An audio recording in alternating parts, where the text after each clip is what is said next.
back. Stand near us.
What's up, everybody?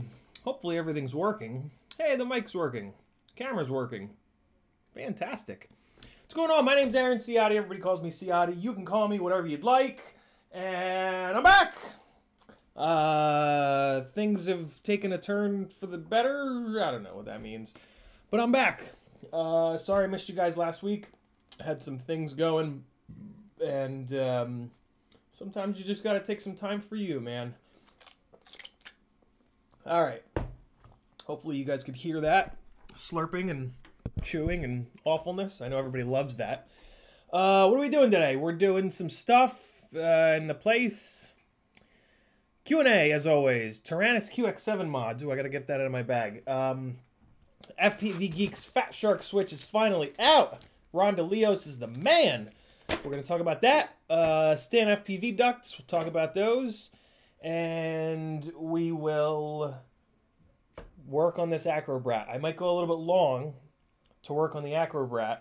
I was hoping that this Amazon package would get here because in it is a cable for my DSLR, and I figured out how to get the DSLR to feed into OBS. So I'll be able to take the webcam here, and what I did on this guy is I hollowed this out in the center here. Usually there's a little 2x piece of glass here, but I don't use it because 2x is just not quite enough to make it worth it. So I'm going to take the webcam on the GorillaPod, and I'll be able to drop it in here so that it basically has its own ring light, and then I'll be able to move that around here on the bench so that you guys get like a nice top-down view of what's going on over here, and it'll just be really good. And then I'll drop the DSLR here to point at my stupid face, and everything will be fantastic. And you guys will get to see even more of the, I don't know. You make it up. Make up your own words. Cool. So, yeah. Let's dive into things. Oh, look. I made a bullet point thing. Want to Get Fly is asking a question already. We're going to get to that. But first, Want to Get Fly was the first one in here. Then it was Nobby. Then it was Mr. Huggy. Tiago in the house. ESK Race. Budget FPV. Tweet FPV is here. Tweet. I have not gotten the purple grip tapey things yet. Hopefully Monday. Mr. Huggy. Wait, no, I already read your name. Come on, come on, come on. There it is. There it was. Matthew Walsh. TSTRR.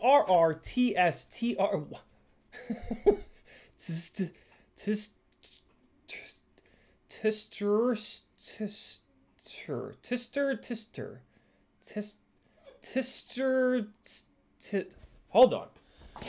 All right. I got to concentrate on this one. All right. Let me sit up straight.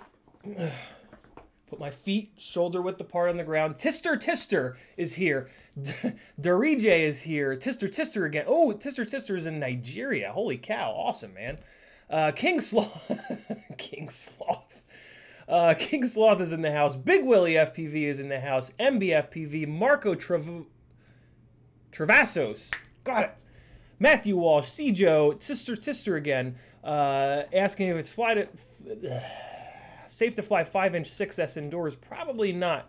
I would advise against that. Just 5-inch in general indoors. I know that StanFPV does make ducts for 5-inch rigs, but I would be very worried that with 600 plus grams of momentum that it would break the duct. And as I just squeezed this duct, I heard a little crack. Yeah, I wouldn't do it. I would not do that. Where we at? Darije is asking, what motor KV for a 1206 3S 3x2 prop? I would think, I believe you want 5,000 KV, but do this. Go join the join Kebab's Facebook group, which is like FPV Cycle Kebab FPV, I believe. Jump in there and ask that question. Those guys know those toothpick props really well. Those lightweight toothpick props don't like. So I run 5,000 KV on 4S on my 3-inch rigs, but I run much more stout propellers that can take that extra RPM and not flatten out and not start waggling all around. I don't think you can do that with the lighter weight toothpick props. So join that group, ask those guys in there. I think what they're going to say is for 3S, you want to be 5,000 KV max, but just check with them. MV is here. Marco is here. Matthew Walsh, Cjo, Terster again. Come on, YouTube, don't do the thing. Super Deluxe. Roman Revoluted, that's pretty cool. Mitch, David, FPV Tips, M2 Inertia, or MR2 Inertia, MR2 as in like snap oversteer into a brick wall, MR2. That's been my experience with those cars as an autocross instructor. Nathaniel LaBouffe is here. Pesky FPV, King Sloth, Dorije again, Cody R, Droney Droid, ESK Race, Mark Lillo, OCD FPV, Bad Habit RC, Explosive Fruits, Creeper 420, Mitch Rain, John Dyson, King Sloth, Dorije, Euro in the house, David Gregorian. Did I just get that wrong? Right, rather? I meant to say right. I got it right, but then I said wrong, but then I meant to say right. Daniel Tapanier, Pesky FPV, Jason Peters, Cody R, Off Axis FPV, Super Deluxe again, Big Willie, Pesky, Chrissy, Stinkerton.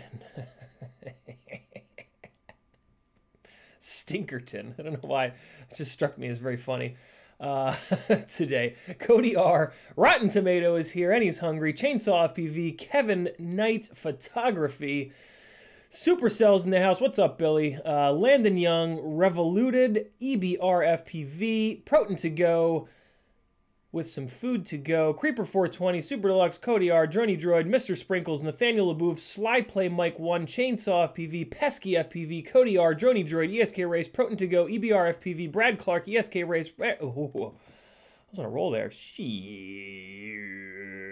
Richard Harris, Chrissy, Big Willie FPV again, C-Joe, Remy Tim in the house, Daniel Maurer, Fearless Moderator.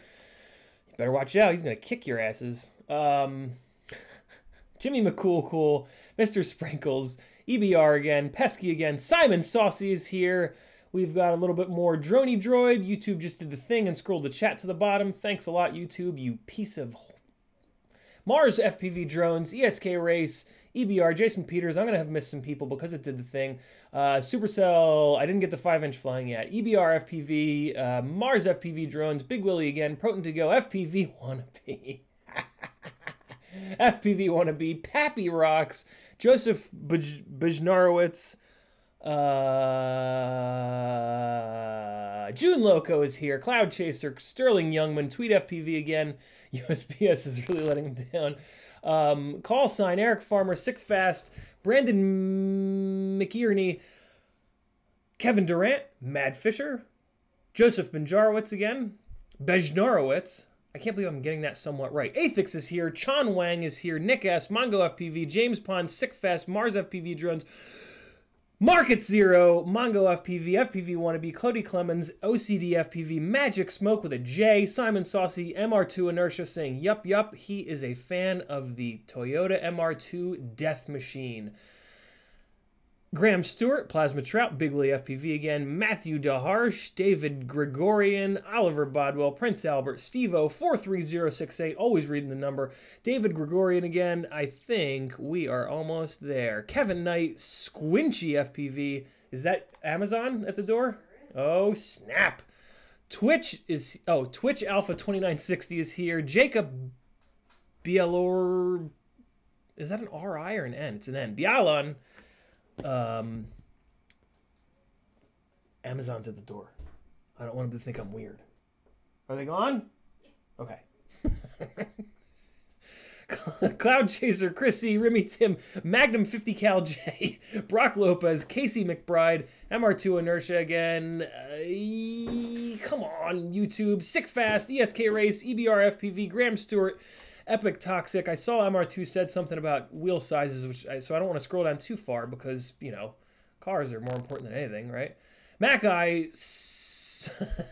Sonata Beach, Sterling Youngman, Burn DSC, Sam Haber, Steve-O, 43068 again.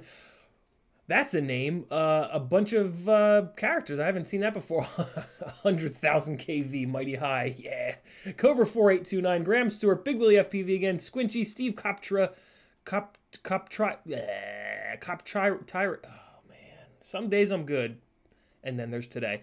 Kuba Khalees, Urando, FPV Wannabe, Numbskull FPV, Burn DSC, Budget FPV, and I think that's it. Most importantly, with a pretty drastic offset in wheel sizes, it's not... Oh, okay. How much wider do you have to go in the rear, MR2? Like 30-40 mil wider on the rear? Daniel Westwater. Indeed, I was distracted by delivery. Coptera LOL. Where did things go? There they are. All right. Well, I guess we're also doing an unboxing. This isn't all FPV related. So hopefully this isn't the one with the 14-foot long dildo in it. What's this one? What's this one? It's a tube. We got a tube. Okay, this is not FPV related.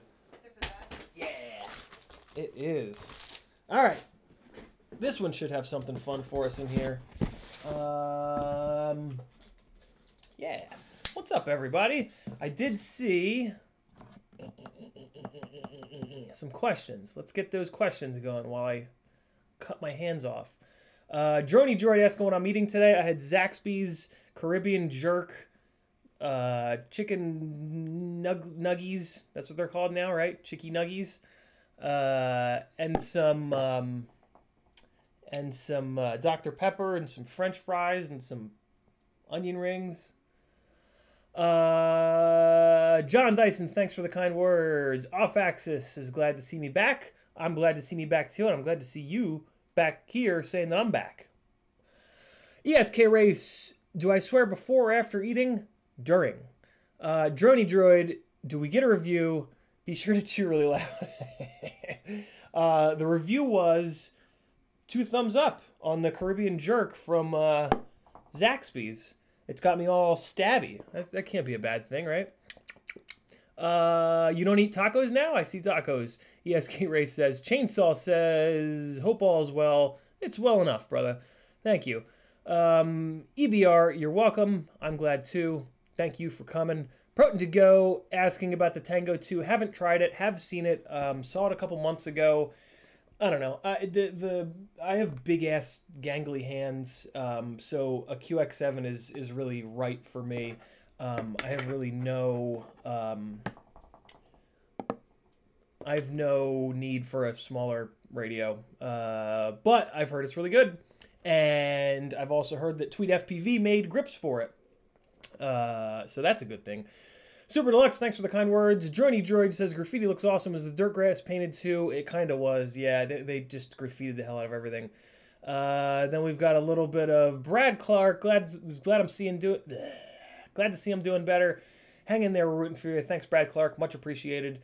Richard Harris talking about nachos, making me hungry. Droney Droid talking about the shirt. He loves it. You're not getting it. We're not going over 200 patrons today, so you won't get this shirt. If we get over 200 patrons, I'm giving, when we get over it, a part of the prize is the literal shirt off my back for anybody that doesn't know that from Patreon. Daniel Maurer loves the shirt as well. Again, you're not getting it. I will not be wearing this shirt when I'm anywhere near 200. Want to get fly, $5. Thank you, sir. What would cause my trash can to only twitch when armed? Flashed with 4.1 JESC. Want to get fly. Is it, let me guess, actually. So you flashed it with 4.1 and JESC, and now it's doing the twitch thing, right? If that's so, you probably didn't flash the... it's a 2-step process in JESC. You got to flash the firmware, and then you got to flash the telemetry. So I'm willing to bet you either missed the telemetry flash, or the switch isn't flipped in Betaflight. So try those 2 things. If that doesn't get it working, message me on Patreon or Facebook or Instagram or here, and we'll get you up and running. ESK Race, don't start the stream with it. Better to save it to the end. Deal. Mars saying good day. What's up? Down, upside down. Mars is defying gravity, standing upside down right now. It's crazy. Supercell asked about the 5-inch. We talked about that. Speaking of, this is the 5-inch that he's talking about.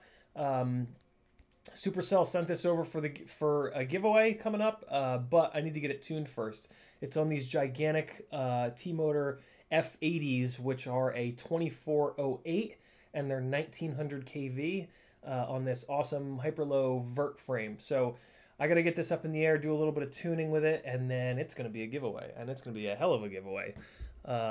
So everybody give Supercell a shout out for that. Super, super kind, super generous. Droney Droid, mine works too. You remember eventually. All right. What do we got? Mackeye, can I use 1102 10,000 kV motors on a 5 amp flight controller? It depends upon the voltage that you're going to run at, and it also depends upon the propellers that you're going to run. So 5 amp. Okay, so when I go back to the toothpick that I had in 2017, that had 6 amp ESCs. That had Emax 6 amp ESCs, and when I was running that on 3S with 5250, I can't believe I remember that, 5250 kV Baby Hawk motors, it would start, so that the 6 amp was not enough to cover 3S on anything other than a 30-25 prop, 3-inch by 25 pitch prop. So my hunch is you'll be able to run that up to the same kind of thing. You can probably, well, so that was on an 1104 though. You called that an 1102. So you can probably go a bunch beyond that. Yeah, you should be fine. The 1102 is going to draw an awful lot less than the 1104 that I was flying at that time. You're 10,000 kV. So you don't want 3S actually. That's too much RPM for 3S. So if you run 2S, 10,000 kV, and then if you run a prop, so what you want to do is run the 65 millimeter HQ prop, the push-on one, or you might be able to get away with the bi-blade 3-inch Gemfan 3018, I believe it is. It might be 30. No, yeah, it's 3018. Those are the two props that I'm willing to bet you'd be totally fine on with 2S. What's nice is the ESCs will usually desync before they completely fail. So just keep a really close eye out for desyncs and you should be good. All right, Mackeye. Let me know how that goes. I'm interested. Nabi is retracting messages. Hell yeah, we're there. We're there. Link to the Tango grips. Proton to go asks. So Proton, just hit up TweetFPV on Instagram or Facebook. TweetFPV. He's in here. He's in the chat. Hit him up. He does have an Etsy store, but Etsy is going to take a percentage, and that's just silly. So just hit him up, and or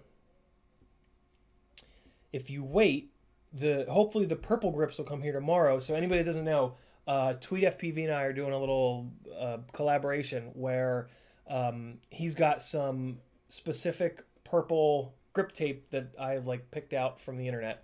And he's basically going to keep that, and there'll be like a limited run of CiottiFPV transmitter grip tape in these different purple colors. So what he's going to do is he cut one of each and sent them to me so that I can just test them and make sure that they stick okay. So he uses diamond grip tape because they have the best adhesive. The ones that I picked might not have the best adhesive. So I'm going to test them first. Once I give him the okay, he's going to start selling these for, I believe it's $7 or $8, maybe $10 per. We got to lock that down. But yeah, he's going to sell it. And basically what he'll do is, as we do them on the giveaways, it'll be one giveaway per week with them. But then you guys will also be able to buy them. So if you buy them, basically he's just going to keep cutting from each color purple until it's gone, and then we'll switch to another one. So that's what'll kind of make it like a limited run kind of thing. So yeah, if you have any interest in a purple transmitter grip tape, just hold off like a day or two. Let us get this figured out, and then you can maybe get a super duper limited run fancy ass thing into place. Yeah. Eric Naramore says, it's pretty windy here. What microframes do you recommend that you can fly when the wind is 10 to 20 miles an hour? I mean, the frame isn't going to really help. Anything less than 5 inches is going to be rough in 10 to 20. Hell, 5-inch rigs are going to be rough in 10 to 20 miles an hour. I would just, okay, so Acrobrat. All right, yeah, that'd be the one. So the Acrobrat frame would be about it. If it's got to be a micro for wind, and the reason being is, A, it has the clean dirty setup, so it's going to reduce a little bit of the bouncing around from the wind, and B, it's one of the heavier micro builds. So, and that's going to work. That's going to work in your favor with wind. It's all about just mass. Wind is just going to push a lower weight rig a lot more. That energy from the wind is just going to affect that lighter weight. The lighter the weight rig, it's going to get affected more by that. So yeah, you just need the heaviest rig possible, really. And at that point, you might as well build an Acrobrat to get the benefit of the clean dirty setup. Basically, the Acrobrat is the heaviest micro build that I would ever do. There are frames that are heavier. The Japalora frame, the new, I believe the new Flinoceros frame is even heavier than the Acrobrat, but they don't have the clean dirty setup. So it's kind of like, what's the point? If you want the clean dirty setup, the trade-off is the frame's a little bit heavier. If you don't want clean dirty, don't just fly a hugely heavy frame, in my opinion. Fly a lighter frame, like what I've at some point got coming out, hopefully. So there you go. There's some feedback for you. Let me make sure I didn't miss. Oh, I missed a bunch. Okay, scrolling up, scrolling up, scrolling up. Okay, Droney Droids, Whoop is whooped out. Spent a month in the box. Lost bind somehow. Lost bind button last year. Tried to bridge with choosers, but no love. Time for a new board. Droney Droid, try to bridge it with solder. Do a little solder bridge over it, and then maybe it'll work. Daniel, no, that's not what the was in the tube.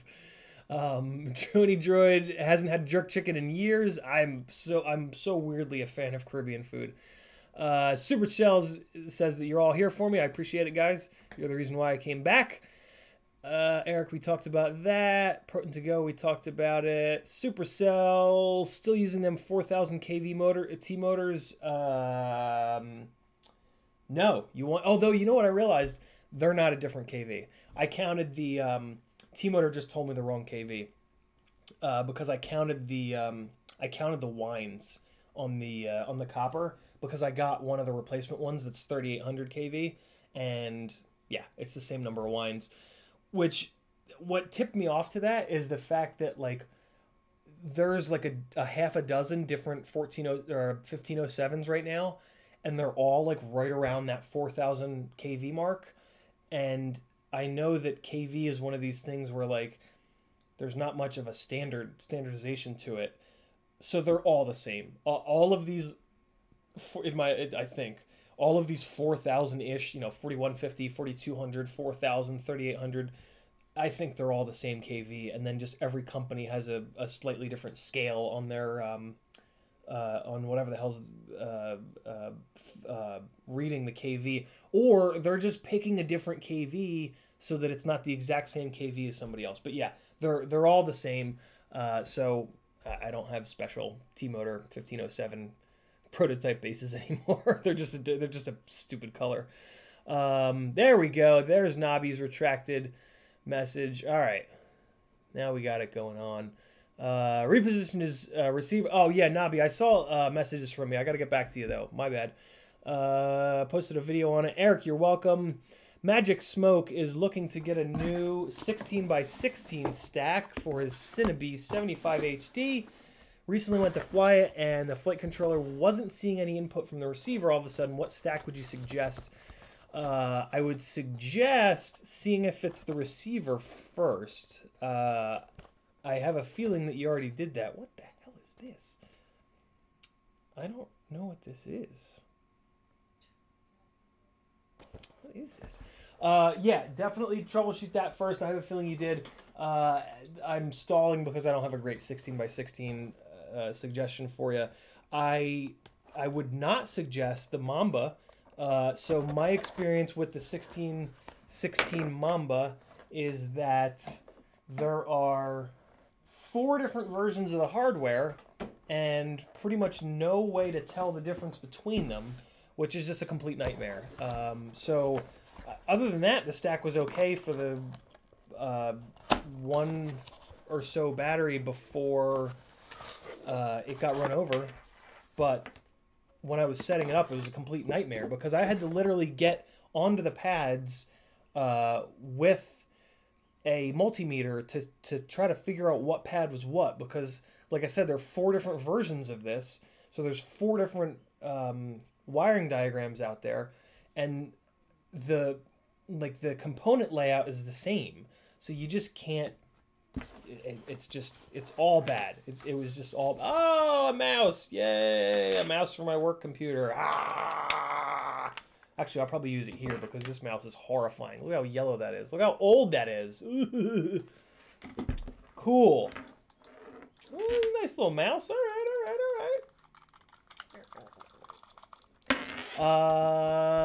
Okay. Yeah, I don't. If somebody else has a 16x16 stack recommendation, drop it and tag Magic with a J Smoke.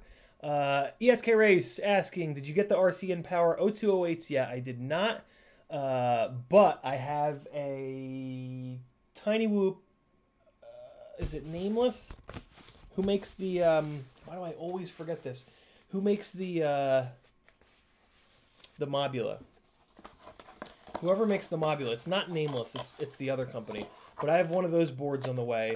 So we'll see if it really does reset when the voltage drops too low, which is just outrageous. But a bunch of people have told me. I don't know. We'll see. Magic Smoke hooked the receiver up to another flight controller and it worked there. Okay, yes, you already troubleshot that. Yeah, that sounds like the stack to me. Although, you know what you should do first is reinstall the firmware on that stack, just to be totally sure. And if that doesn't do it, then yeah, get a new one. Happy model, that's it. Happy model. Crappy model, exactly. Yeah, so I got one of those happy model boards coming. The reason I did that is that it is the lightest setup, and I want to, and the Newbie Drone Whoop, Newbie Drone is sending me a replacement AIO board. Thank you, Newbie Drone, very, very much for that, to replace my my tester board that just failed at the at that big whoop race in Tennessee. So I will have essentially the heaviest weight sort of 1S Tiny Whoop with the Newbie Drone, and then I'm going to build the lightest brushless whoop that I can with the crappy model board. Crappy model, I'll now remember it. And I'm going to use the tinywhoop.com new FXT camera. I forget what it's called. But it's like the lightest weight camera that we've got with smart audio. And then I don't know what canopy I'm going to do. Maybe I'll do one of Tiny Whoop's canopies because they're extremely light as well. And that is going to... I don't know what motors are going to go on that. So I have these Beta FPV motors with the right plugs, the bigger plugs. So I'll try those, but they're only 17,500 kV. So I really want to get like a set of 20s. So maybe that'll be those... maybe that'll be those RCN Power. I thought, was it RCN Power or was it 3B? Let me take a look. RCN Power 0802. RCN Power 0802. Ah, okay. Wait, no. It's not finding it. Hook a brother up with a link. Who was just saying that? ESK Race, I'm making you a mod so you can drop a link. I can't find RCN Power 0802s. So I'm going to make you a mod for the time being. Hit me up with a link. I want to look at them. I thought it was 3B 0802s that I was looking at. But they don't make a KV high enough for 1S. All right. Nick S is asking if the Crossfire Nano, even with a whip antenna, sacrilegious. Who makes a whip antenna for the Crossfire Nano? Are you talking about the? Are you talking about the one that comes with it? The one that comes with the cheap one? The little. I wouldn't call this a whip. This is an L, to me. In which case, no, not sacrilegious at all. This is the antenna that Steele uses, and always has. He's never really used an Immortal T, and I'm actually going to put this on a rig as an Immortal L to see what the hubbub is all about. So, yeah, if this is the antenna that you're talking about, not sacrilegious at all, go for it. All right. What else do we have here? Hey, look at that. What? I'm caught up on the chat? All right. See you guys later. Jeez. That's a weird thing to have happen ever. All right. You guys are letting me down. You got to ask more questions. Well, I guess that'll give me time to unbox things. Ah, here we go. This is what I was waiting for. So this is going to just take us to a whole new level of technical issues and suffering and screaming and cursing. And it is 3B. Okay, ESK. What? Thank you for the link, sir. What? Yeah, see, they don't have enough KV. 16,000 KV is not enough. Which makes me so sad because A, they're purple, and B, they're 3B. 3B is who made the first motors I ever ran on a 5-inch rig. So, yeah, that makes me sad. I wish they made a higher KV, or what I really wish is that someone made a 200 mAh 2S battery that weighed the same as a 1S 400 or 350 or so. That's what I really wish would happen, because it would be really nice to run 2S on a Whoop but not have that huge weight penalty. But I don't know. Who knows if that would actually work when the MAH goes down on the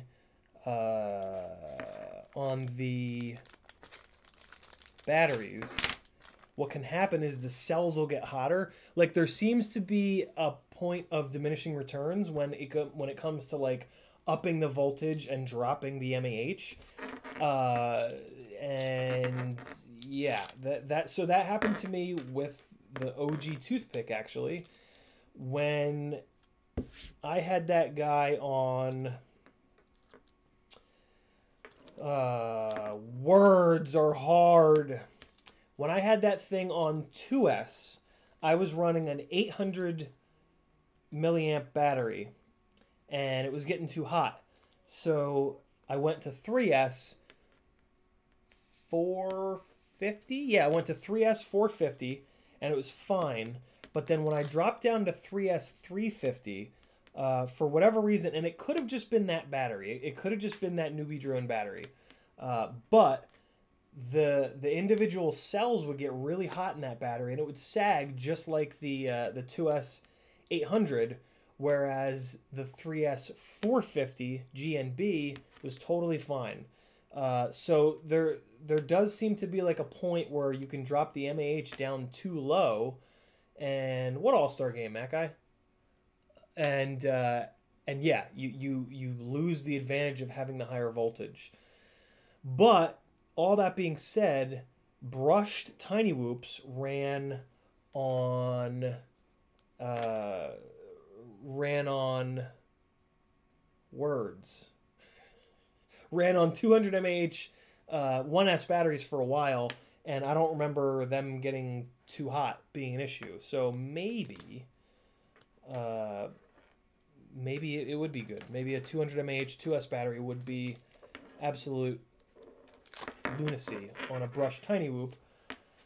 I'm gonna mention that next if Jesse Perkins would ever get back to me. That guy's hard to get in touch with on Facebook. He's probably too busy like living a life and running a business. But yeah, I want to ask Jesse, because I know that he's got my Lipo's ear, and that could be really cool. So this, if you guys are wondering what I'm faffing about with, this is a USB to weird little plug with battery tray jib jab power adapter for my DSLR. So it looks like that plugs in there, and oh god, oh boy. Ugh. And then you kick your battery out of here. This is a old ass Canon SL1. This was the lightest weight at the time DSLR ever made, and I was interested in that because at the time I was hanging this off the side of my I guess it was my Miata at the time that I got this camera at the racetrack, and that car used and this doesn't fit. Thanks guys.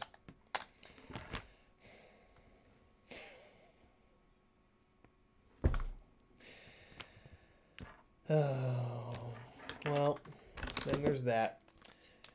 It said SL1 on the website, you dirty bastards.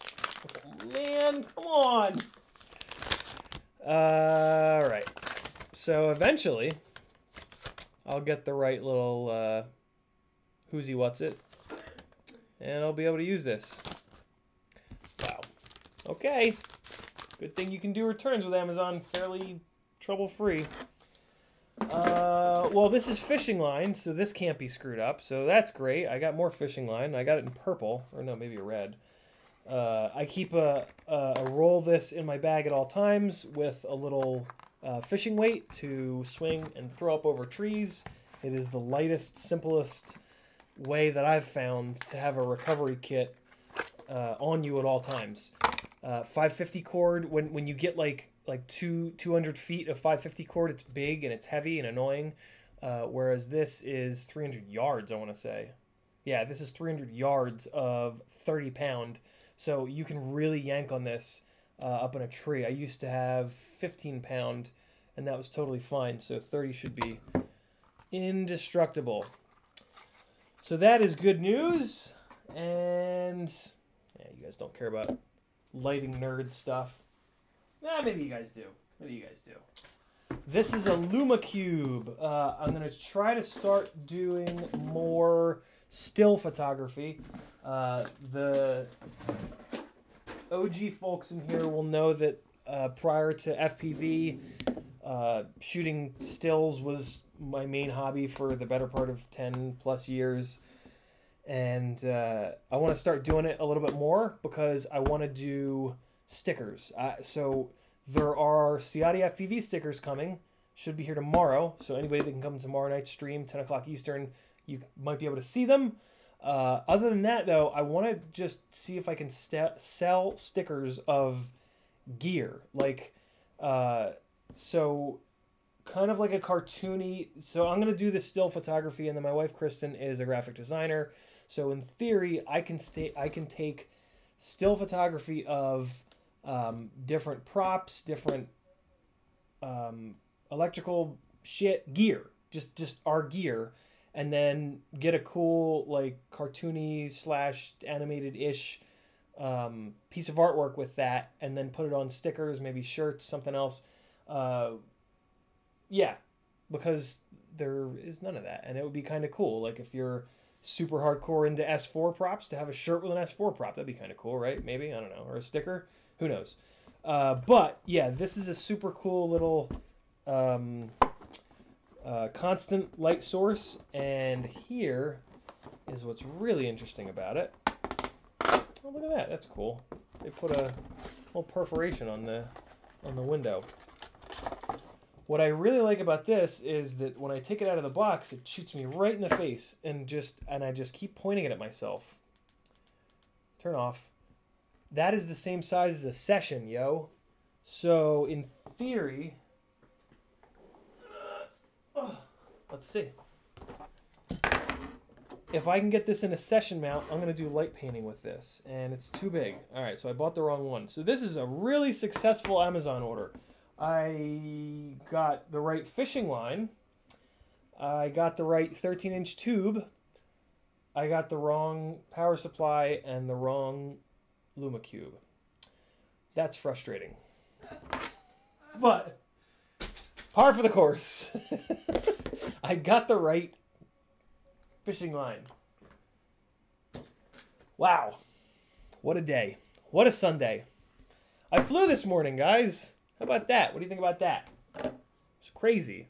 I was up in the air. I was flying around, flapping my little chicken nugget wings. Okay. Man. Nice, Daniel. All right. Let me scroll up, and you guys are getting your orange on here. Supercell says, if you want to sell them ducks, let me know. I am good. Thanks, Billy. These StanFPV ducks are going to get some attention, and then if for whatever reason I don't like those, I might bug you. But I've heard really good things about these, and I wonder where it cracked. I was really squeezing on it earlier. That's what she Sickfast says, can you wire a 2S battery in parallel instead of series to gain flight time without making a tiny hawk all crazy inside for winter flying? Absolutely. Can you wire a 2S battery in parallel? Oh. Within the...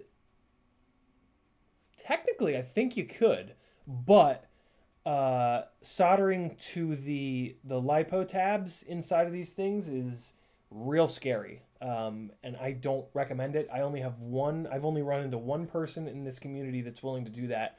My buddy Luke, and he's been doing electronic stuff forever. He's an audio engineer.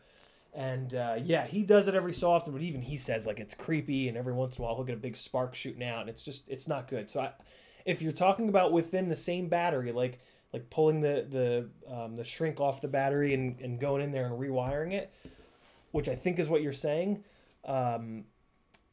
yeah, I would not do that. Here's the other thing. You're not going to be dropping, so it's not power that makes flying inside hard, because you can just put a throttle curve on. You can even, Joshua has a video on how to put a throttle curve on a knob. You know, we've all got knobs on our transmitters that we don't do anything with. So mine, the left knob is a volume control, and the right knob is actually a throttle curve. So yeah, you could just leave it on 2S and just put that throttle curve on, turn it down a little bit. But weight is the problem inside. You can totally control the throttle, no problem at all, but a rig that weighs 40 to 50 grams is really hard to fly inside just because it has too much momentum and it always wants to slide into the next wall. This is one of the big reasons that I got that crappy model board, because that tiny whoop will be about 3 grams lighter, I think, than the newbie drone one, which is a lot. I mean, that's 15% of a weight reduction, so that should be a lot easier to fly inside, but we'll see. But yeah, I mean, with what you're talking about, having a big old 2S battery on there, that's just going to be really heavy. Give it a shot. I mean, you're not going to hurt anything, but I think that's going to be the problem that you're going to run into. Kevin Hart Photography, where are you asking where I'm at on the FAA stuff? It's a 3-year rollout, so I'm trying not to worry about it. Worry is not the right word. I'm trying not to freak out about it, I guess. It sucks. We're doing everything that we can. I'm going to try really hard to get up to DC on the 29th. It looks like there's a little caravan leaving from this area that I might just jump in on. I don't know. Even if it comes down, I'll probably still fly. I will really pick and choose the spots.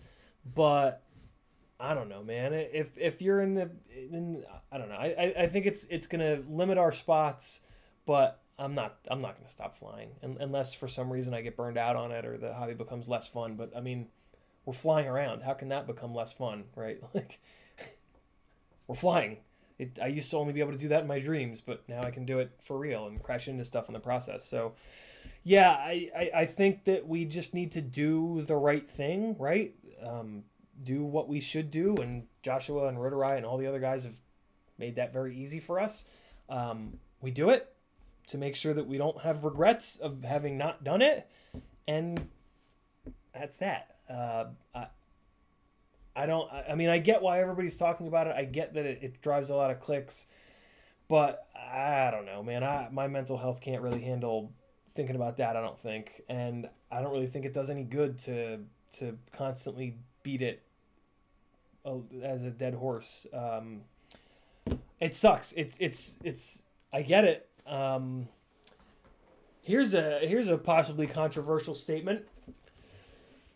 Bernie's talking about legalizing marijuana on day 1 if he gets in there. I feel like he's the only one that'll give a crap about this. So vote for Bernie with me, everybody. It's I mean, because let's just be real honest about it, right? Amazon and whoever the other big group is that wants drone delivery, they're going to pour tons of money into the government into lobbyists, into whatever it takes to get control of that airspace that we want to hang out in. And Bernie Sanders is probably the only person, no, not probably, he's for sure the only candidate that we've got who's going to give a rat's ass about that, right? Like he's the one that's not going to be bought and paid for. So if you really want to do all you can, there you go. There's something else you can do. I will get down off of my politics soapbox now so as to not offend anyone who has opposing viewpoints, which are totally fine.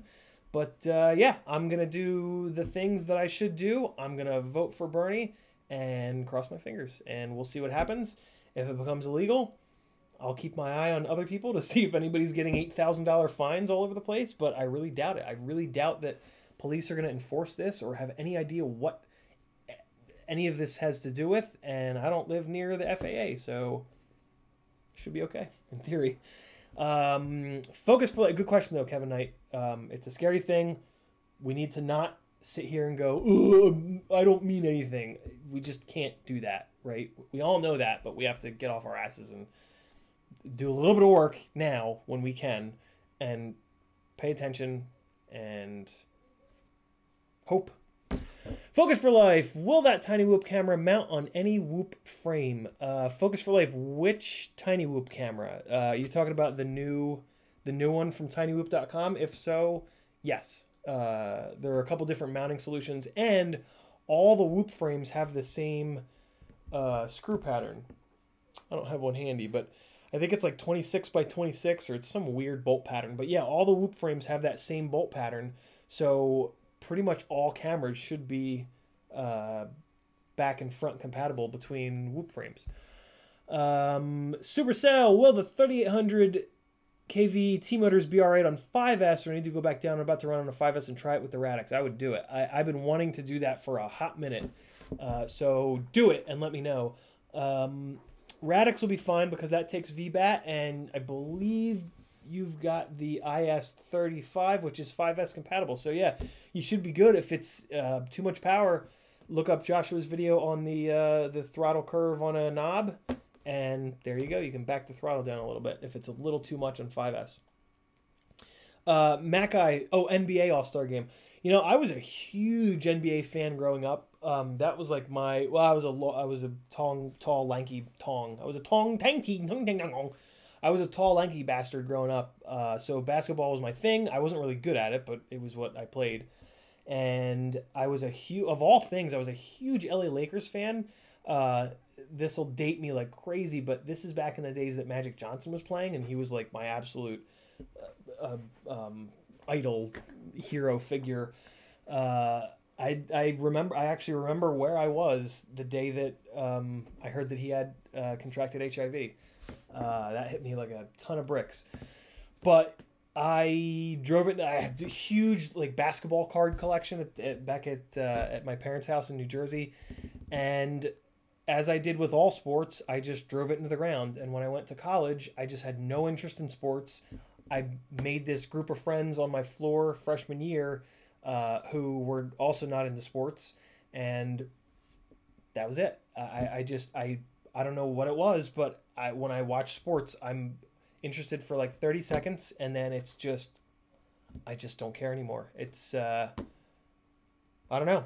Nowadays, I like sports that require 2 balls, not just 1. That's a funny saying for motorsports. All you motorsports nerds will know what I'm talking about. Supercell, with the ducts, it upped the weight, so I need a little more power. Yeah, right. Yeah, dude, do that. That 5S will for sure pick those ducts up.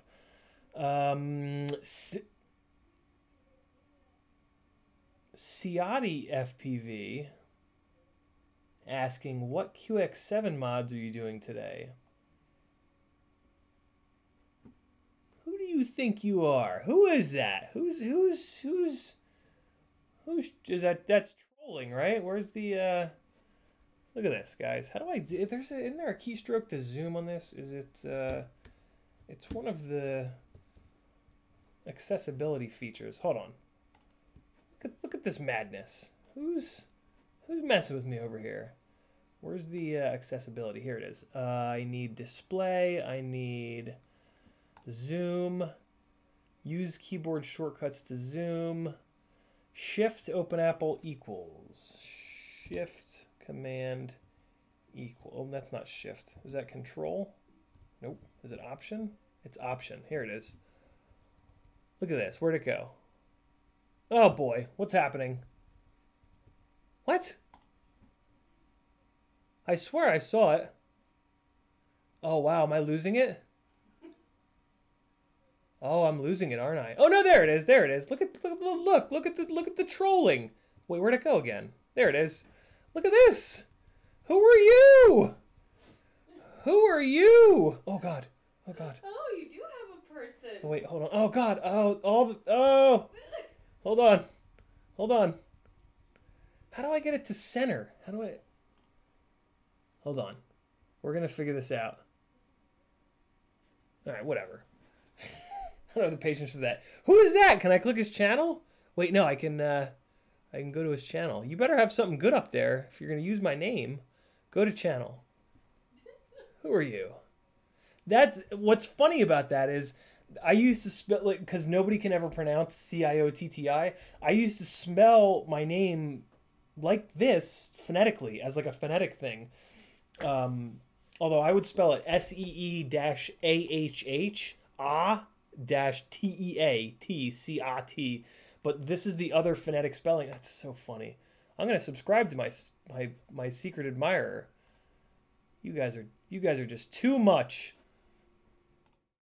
All right, who is that? Leave me a comment. Who are you? Who are you? Was there a question? Yeah, there was. qx7 mods. Thank you for that. I'm gonna get the qx7 out. And oh, I guess so we're not doing any mods because the grip tape didn't come, but I can show you guys the mod that I did last night. And I actually was a good YouTuber person and asked Kristen to film a bunch of it, so I'll actually be able to make a quick little tech edit on how to do this. So if you have a qx7, your on the bottom there are these rubber bits that after a while, so they're gray, and after a while your finger sweat gets all up on them and they turn this horrifying yellow color. And back in my downhill / freestyle longboarding days, skateboard longboarding, not ocean longboarding, I used RIT dye to change a set of urethane wheels from like a light blue to a dark blue, and like for whatever reason I remember doing that, so I got RIT black dye and I dyed these. So yeah, I'll be able to put up a cool little tutorial video on how to do it. So this thing is going to look pretty cool. I also cleaned it all up, took a bunch of stickers off. That's from, I don't know if you can see it. The screen is cracked from when I fell and smashed this into my face. So I'm going to get a new screen with the black background, and then it'll have the super cool CiottiFPV purple grip tape here, and I think here. So yeah, this thing will be looking pretty fresh, as the kids say, once that shows up. But yeah, so that's what I did last night. This took a good amount of time. You'll see in the video, getting these rubber things off of the bottom plate piece thing it's a real pain in the ass. But it's just one of those things where you got to sit on the couch and just while you're watching TV. And then yeah, the dye came out really good. It's not coming off. It was coming off my hands last night, which I remembered that happening with the wheels, but it looks like it's fully dried now, and yeah, it's fine. Sick. And it's also not lifting up. I was worried that it would, I guess it's lifting up a little bit over here, but it's not that bad. Very cool. Yeah, so I guess the qx7 mods are done. Hey, look at that. Woo! That was fast. All right. So I guess I don't need the qx7 anymore. Look at that. We're just knocking things off left and right. Supercell. What do you need? A print for the camera. Print it for the camera? What do you mean, Billy? Proton to go. How low would you go for roll rate for freestyle? I'm lowering mine at the moment and testing about 570 to extreme. I will show you mine. Plenty of people ask me what my rates and or PID tune and or insert other FPV words here are set at, and I have a pretty unique kind of setup that works really well for me. Maybe it'll work for you. And I'll show you guys. So this, I think, this is the flight controller that's going back into the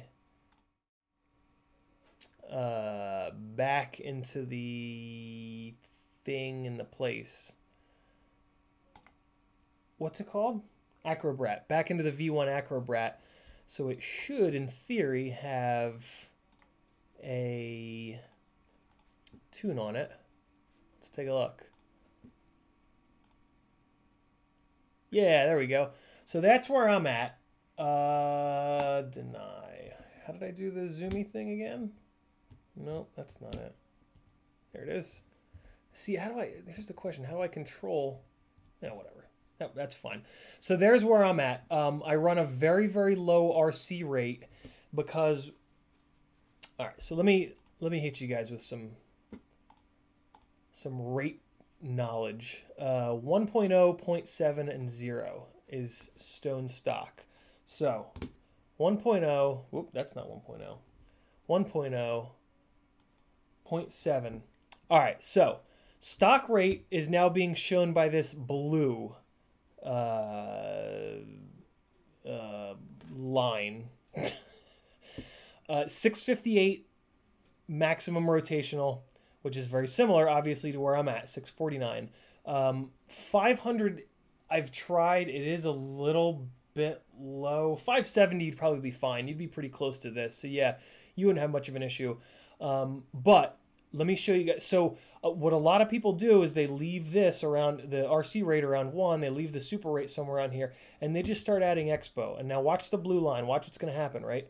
So it starts to come close to where I'm at, but, and I'm going to go very extreme with this to show you what I mean. So what expo does is it's a point, it's an imaginary point in the middle here. Let me do this. This will be easier. This will be way easier.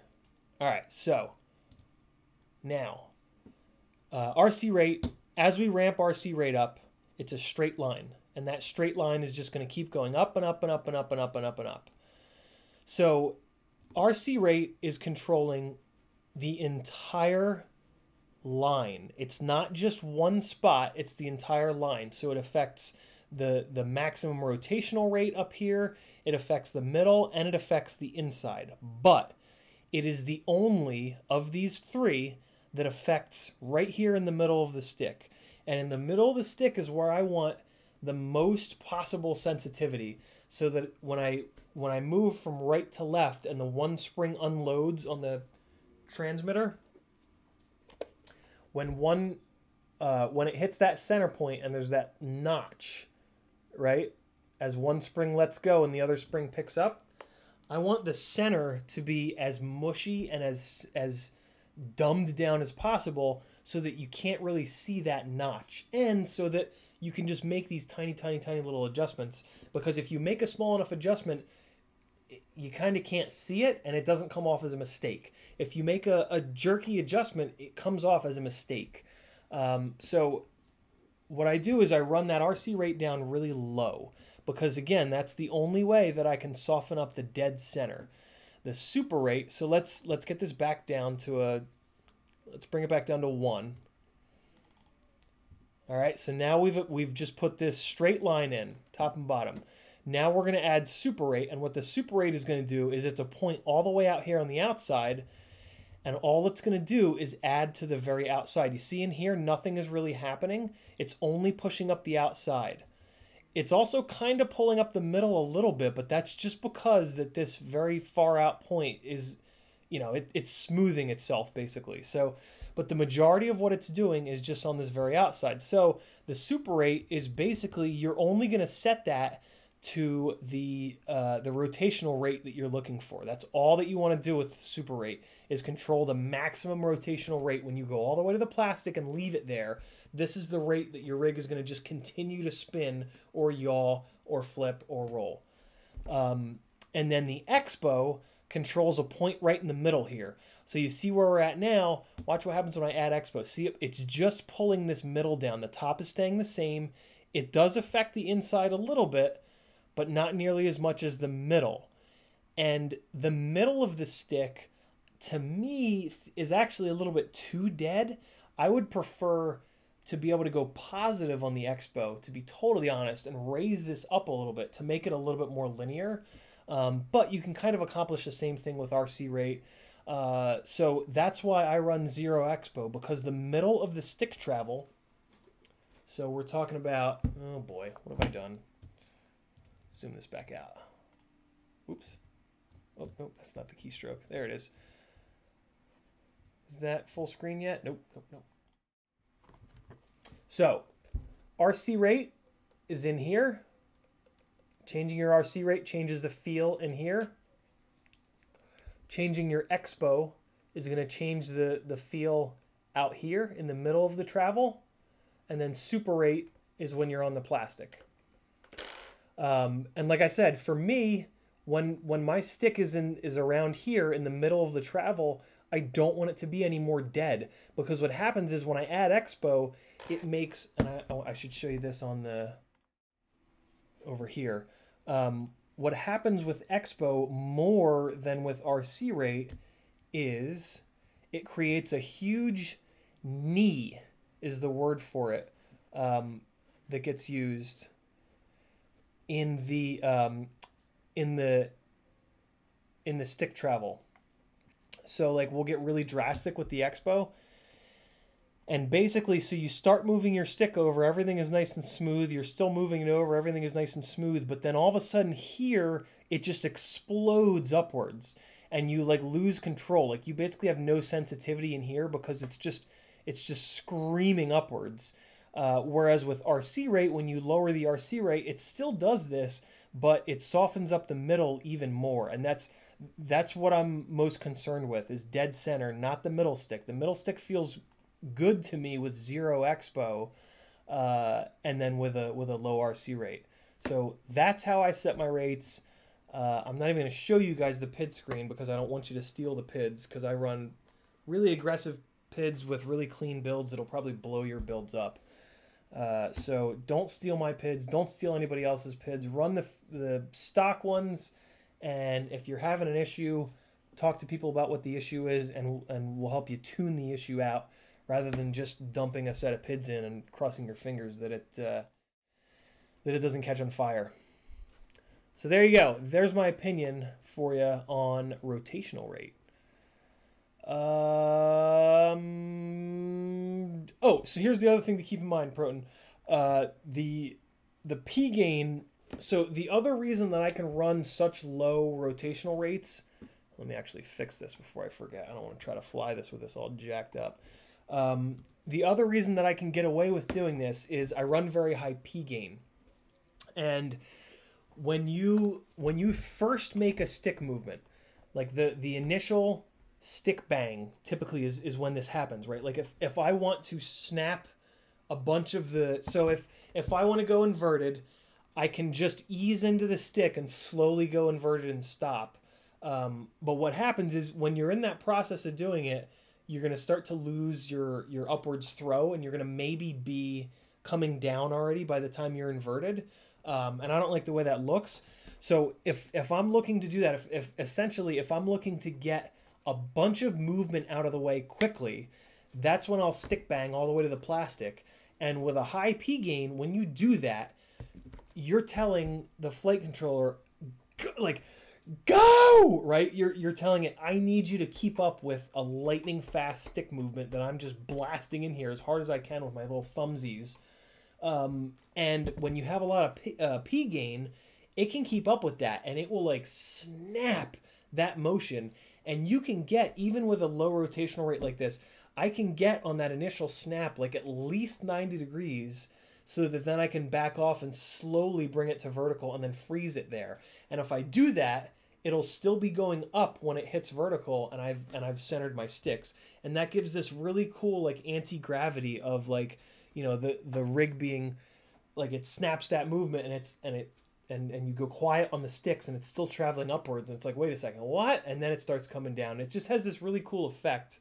And that comes from the P gain. You don't have to run a high max degrees to do that. You just have to run P gain for the flight controller to keep up with that initial big movement that you're putting into the set point, to the RC command, to the sticks. So yeah, if you run a high enough P gain, you can keep these low maximum velocities, but you can also have a nice big snap, a nice crisp rotation or nose down or yaw when you need it. So that's basically how you need. It's very easy to have a disconnect between rates and PIDs in your brain, and for the most part there is a disconnect there for sure, but there also is, they do affect one another more than you'd think, and that's one of the big ways, and that's one of the, for me, big sort of aha moments that I had probably about a year ago, in figuring out how I wanted my rates and my PIDs to kind of work together. This is one of the things that I really love about Betaflight 4 point whatever. Ever since 4.0, we've had feed for. Did we have feed forward on 3.5? I forget. I think we might have. This is one of the great things about feed forward, iTerm relax, and the daemon setup is what the Betaflight devs have basically done is decouple specific PID tuning. Okay, so bad behaviors that previously we would have to tune out in the PID tune only, and in doing so, you're constantly making sacrifices. And this drove me nuts because I could never get the rates and the PIDs where I wanted them to be for the way that, for what I wanted to do with the rig on the sticks, you know, everything all encompassing. But yeah, once iTerm Relax came out and we didn't have to tune out bounce back with D-gain, that made a huge difference. Once feed forward came in and we didn't have the D-term set point weight relating to D-term, that made another big difference in just taking that bad behavior out of the PID loop. And then the daemon setup is also hugely helpful. So nowadays with Betaflight, and only with Betaflight, because they're the only ones that have really done this, you can use the PIDs to tune the rig the way you want it to feel. The PIDs have almost nothing to do with bad behavior anymore. They're just there for tuning it the way you want it to feel and the way you want it to fly and perform in the air rather than handle bad behaviors. And that for me is the absolute game changer with Betaflight ever since possibly 3.5, definitely 4.0. 4.1 with the RPM filters, I mean, forget it. That's absolute game changer, especially for micros. Nothing can even come close to the RPM filters, in my opinion. And now with 4.2, there's some really nice smoothing improvements that have gone on, which have been one of the only sort of dings on the RPM filtering. So yeah, understand that relationship and start playing around with that relationship. Now with if you're on RPM filters, you can be pretty blasé about the amount of P gain that you're running. I mean, you can jump P gain up by like 20 points and probably get away with it, and you will definitely be able to feel a difference if you do that. And then you drop it 40, drop it way the hell down and fly it like that, and again, you'll definitely be able to see the difference. And that's how you start to kind of, okay, what do I want it to do? Like, what, you know, when there is an amount of like learn to fly around it, but with all of these things now in Betaflight, you have to do that a lot less. Like that was my big sort of takeaway from flying KISS and Flight 1 for 2 months straight, is that I was just flying around a lot of stuff. They definitely had a different feel, and if you're in love with that feel, awesome. That's probably more important than what I'm talking about, but I just had to fly around a lot of these bad behaviors, whereas there were certain things that I couldn't do. There were certain moves that I do a lot in beta flight that perform perfectly well, and there's no bad behaviors that I couldn't do on KISS. I just could not. And this is after reaching out to Steele and getting some help from him tuning. Schizo helped me tune Flight 1. Nick Willard helped me tune Flight 1 as well. A bunch of reading on Flyduino.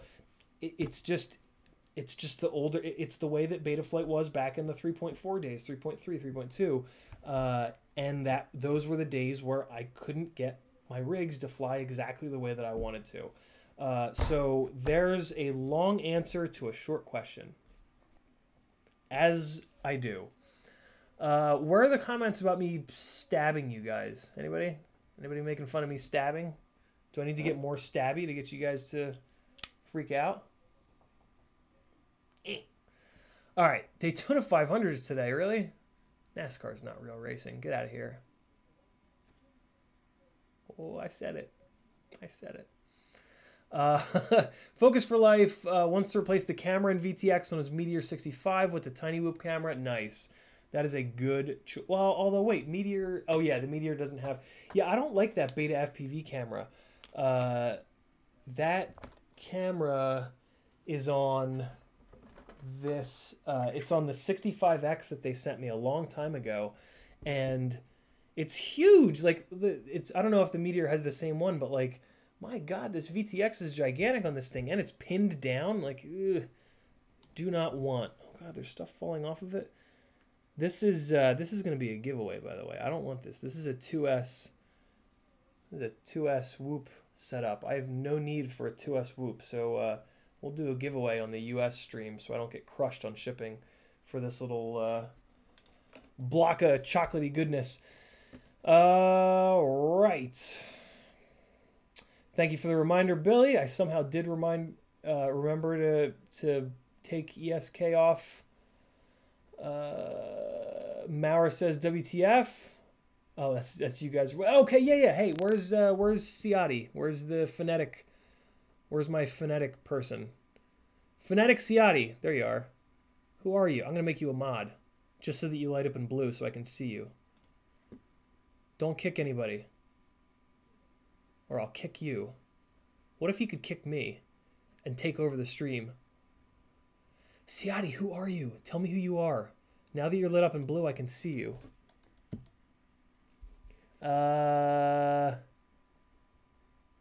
Maybe not. No, it's not lighting you up in blue. All right, you're no longer a mod. Rove moderator. Ciotti, tell me who you are. Or else I will kick you. I really won't. My first subscriber. Sick Fast has a buddy named Scotty Ciotti who races where we grew up. Oh, Scotty Ciotti, I'm so sorry, man. You must have gotten the hell beaten out of you in school. Have we ever have a son? We're naming him Scotty. We're not naming any child Scotty Ciotti. It's just not happening. Lucky Leon correctly says in Italy we pronounce your name completely different. Yes, you do. Lucky Leone pronounces it Ciotti because in Italian CI is the same as CH. And then CH is... Oh, I forget what the CH pronunciation is in Italian. But yeah, Lucky is absolutely correct. Droney Droid says, looking good, Taranis needs some love, switches missing, etc. Yeah, I get you on the switches missing, man. When I slipped and fell and smashed myself in the face with the transmitter, this big long switch smashed into my goggles and broke. So I took the one off of this side and put it on there, and then I took the short switch off of this side and I put it over here. And I like that better because here my gangly ass knuckle hits where that one switch is. So I gotta find, I'm on the hunt for something to put like sticking out of that hole. I thought it was gonna be a little Lego guy head, but it's like just not quite the right size. So I gotta find something funny to jam in that hole. Yeah. That's what she said. Yay! Supercell says the Canon camera you're buying, I can print one. You're gonna print a camera? What? Oh. Oh. Wait, what? Billy, we'll talk on Facebook, on Faceballs. Right. Ribby Tim, Daytona 500 coverage in the background. My condolences. And they just use an FPV clip. All right, well, then it's okay. To transition to commercials. Crappy FPV shot, but it was there. Interesting. Who, oh, I know who's there. Oh, shit, who's there? Oh, I saw it on Instagram the other day. One of the pilots that we all know is there, flying at that. I forget who it is. I saw it on Instagram yesterday, maybe the day before, but it's one of us. Supercell, you need to put Captain nylon tube tape on the throttle. Oh, I keep forgetting that. On the inside, it kills all the play at stick center. It makes it smooth as butter. Trust me on this. You'll thank me for the rest of your life. It'll blow your mind how smooth it makes it. Doesn't wiggle at all and play in the center at all. Awesome. Love it. Yeah, I need to get some Kapton tape just regardless because it's just nice to have. It's one of the things that's in my Amazon shopping cart that every time when I'm about to do an order, I'm like, oh, I don't really need that. I'll take it off. Save the $3. Okay. Good call on that one. I remember you mentioned that, and I just completely forgot about it.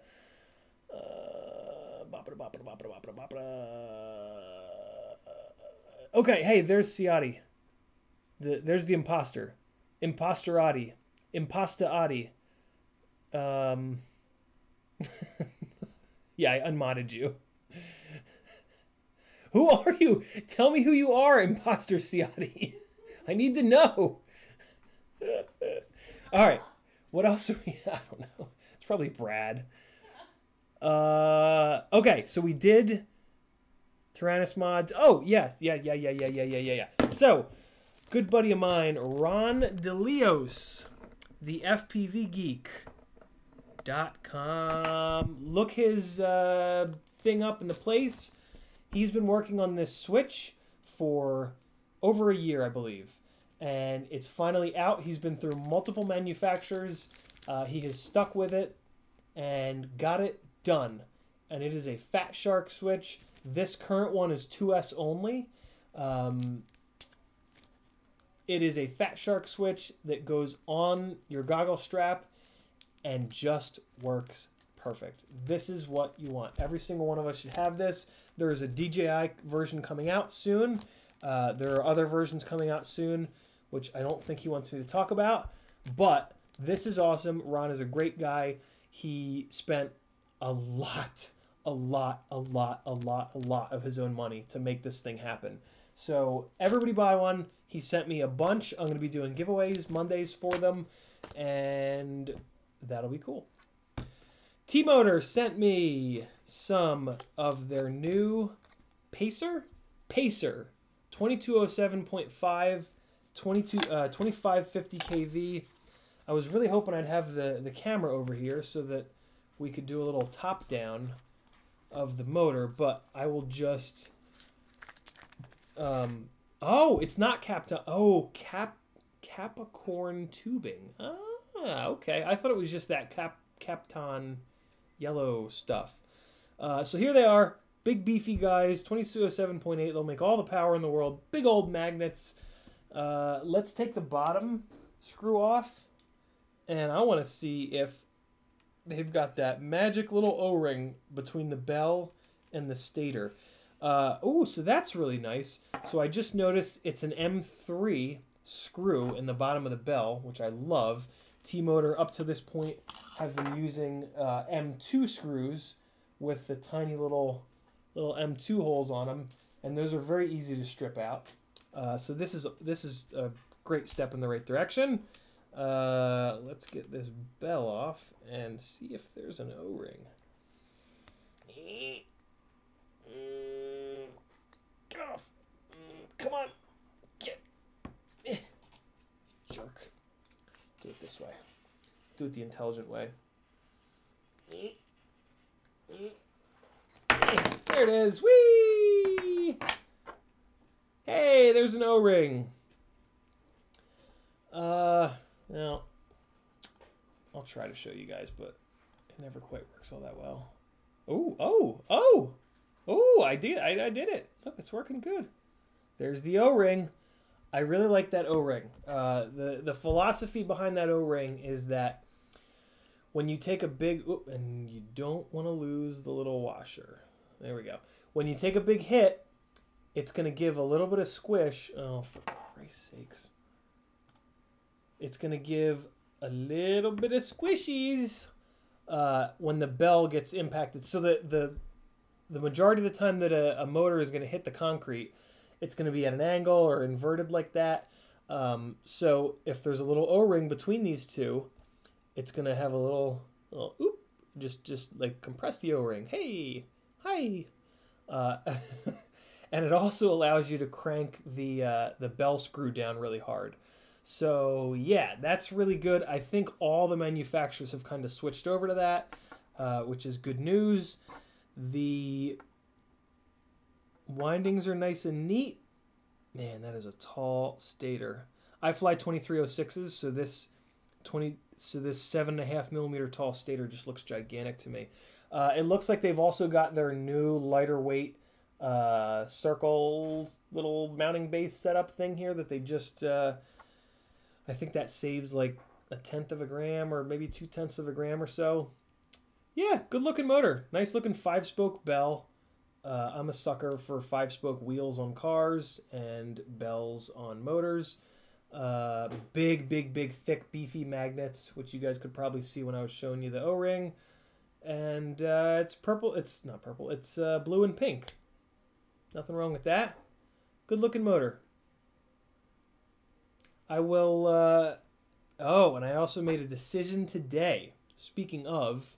So they only had this 4S KV to send me, which is fine. I do still have a 4S glide rig built, but I've decided today that I'm going to take that rig apart, put it up to 6S, and I have, as like a super backup rig, I've got the last remaining... this is a Kebab's first 5-inch frame, the Flow Ride, first freestyle 5-inch frame. And this is like my super duper backup, super cheapo. It's got an AIO flight controller ESC all-in-one in it. It's got a Rush Tank VTX. I chose most of the components as per like cheapest possible rig that I could build. I got these Hype Train freestyle motors when they were on clearance, really cheap. Yeah, this AIO board I scored for like $30. They were getting blown out somewhere. So yeah, this is like my super duper backup trasher rig. The AIO flight controller ESC is totally fine. On RPM filters, it's probably going to be really good. But it just doesn't fly quite as good as a separate ESC and a separate flight controller. But it's a breeze to build. This has a lower deck height than anything I've ever built. It's 15 mil spacer standoffs in the middle, and then 23s in the front and rear. So the prop line is very, very high. This is an incredibly well-balanced quad. The problem with it is it's a little fragile, and the flow ride parts are a little bit hard to find. So this is never going to be a basher. That's why it's like my backup kind of rig. And it's my only rig that's on 4S. It's going to be my only rig that's on 4S, which is fine, because if 4S motors come, I'm not going to... No, I do kind of want to crash them, though. Well, screw it. You know, I won't crash them, which is a lot easier for me, because I want to be able to give... the stuff that I get for testing, I want to be able to give it away. So this is actually kind of a good thing. When I get 4S motors in, I'll put them on here to test them, to make the review video or whatever else I'm doing, and then I won't destroy them, and that way you guys will get 5 on the giveaway. So that's a good thing. But yeah, so I'll put these on here, and then I'm going to take all 3 of my other glides. I'm going to put them all onto 6S. 2 of them are on 6S, so the third one's going to go on 6S. And I've also decided, because I broke another, I think this is number 6. It might actually be number 7. I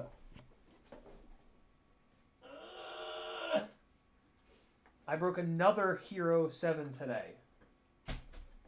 And this is twice in a row. This is 2 Hero 7s in a row that have not lasted more than 1 day, and the one previous to this, it died on the first or second battery, and it wasn't a desync, it was a crossfire failsafe of all things, but it crashed into like mud. And these are waterproof. Like, it didn't break a prop, it didn't break anything on the quad, it didn't even bend a prop, but it somehow killed the Hero 7. And swapped it out, of course, and this one, I don't even remember a crash. Like, I'm sure that I did crash the rig that this was on today, but I don't know what to do at this point. So I'm just not gonna fly this camera ever again in any remotely like freestyle way. It's just, it can only be like a straight up long range basically camera, which is fine. I mean, it'll be great for that, but yeah, I can't do it. I tried to fly this camera only like on chill freestyle sessions, which is what today was, but it's still just breaking. I don't. What do I do? Like, I also have it in like the heaviest, most cushioned mount that I could find. It's in this big beautiful BMC 3D mount that's got like full lens protection around here. It's got like a huge, I mean, I've never even broken one of the back screens because this mount is so like nice and beefy but I don't get it. The cameras just die. I mean, like, and they die without a scratch on them. So yeah, I give up. The Hero 7 thing can eat me, and I'll get another session from eBay, and that'll be it. I'll just fly sessions unless I'm going on a long range shenanigan, and then I guess I'll put the most expensive camera I've got on it to lose in the woods forever.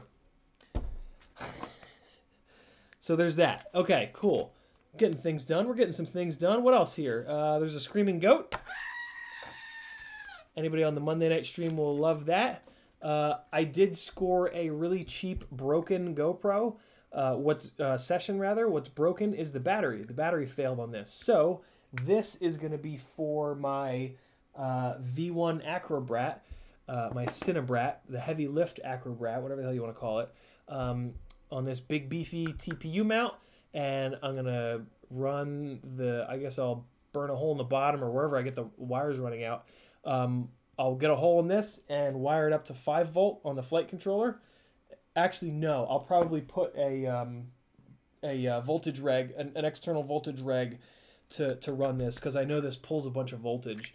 So I'll put that on a voltage reg, and that'll save the weight of the battery. What is that battery weigh?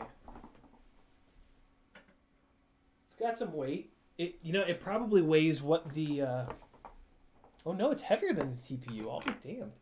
Let's see. Let's see what the battery weighs. It's a significant weight loss. Yeah, that should be cool. I just have to figure out where the battery hooks up to, and now I know exactly where that is, because this is another blown up session. Oh, there it is. Oh, right there. Look at that. Oh, that's so perfect. Sick. I could probably even... This battery actually might be fine. All right. Well, maybe I'll put this battery in it. All right, so let's see. Oh my God, 25 grams. So that also does have these 2 little boards, so call it like 20 grams. That's a pretty, yeah, I'll wire it up. Screw that. Screw this battery. I'll wire it up. That's worth saving 20 grams. That's what this weighs, I'll bet. 22. Okay. Done. All right, so that's that. I think that's all like the things. Man, I can't believe this is too big. I was so excited for this little thing. Oh man. Farts. Oh! Ooh. Ooh. That was full beans. That was all the beans, guys. What? Is there a chat here? Oh, he posted a video. All right. We gotta see Imposterati's video. Wow.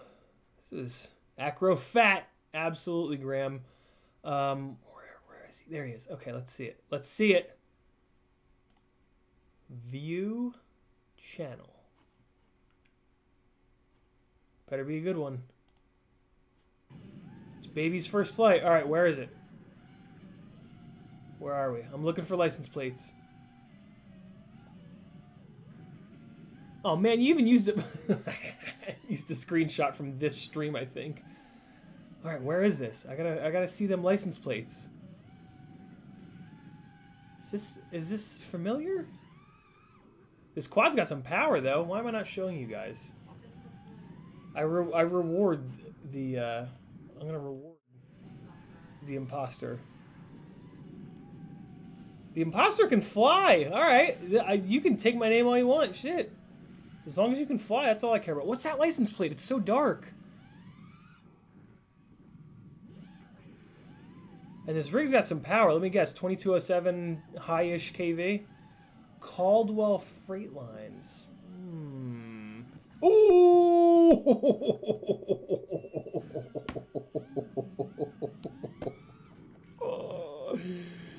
Oh, man, I know that feeling. It's such a hard thing. Oh, see, and now I can't even see who it is because he's using the. Oh, that's evil. All right, let's see if we can pick out a license plate. Ooh, I think we can pick a license plate out here. It's a white license plate. Look at that banged up ass AT&T truck. They work for AT&T. It is white license plates. I don't know. All right, I'm gonna. This is fun for me, but it's probably not as fun for you guys.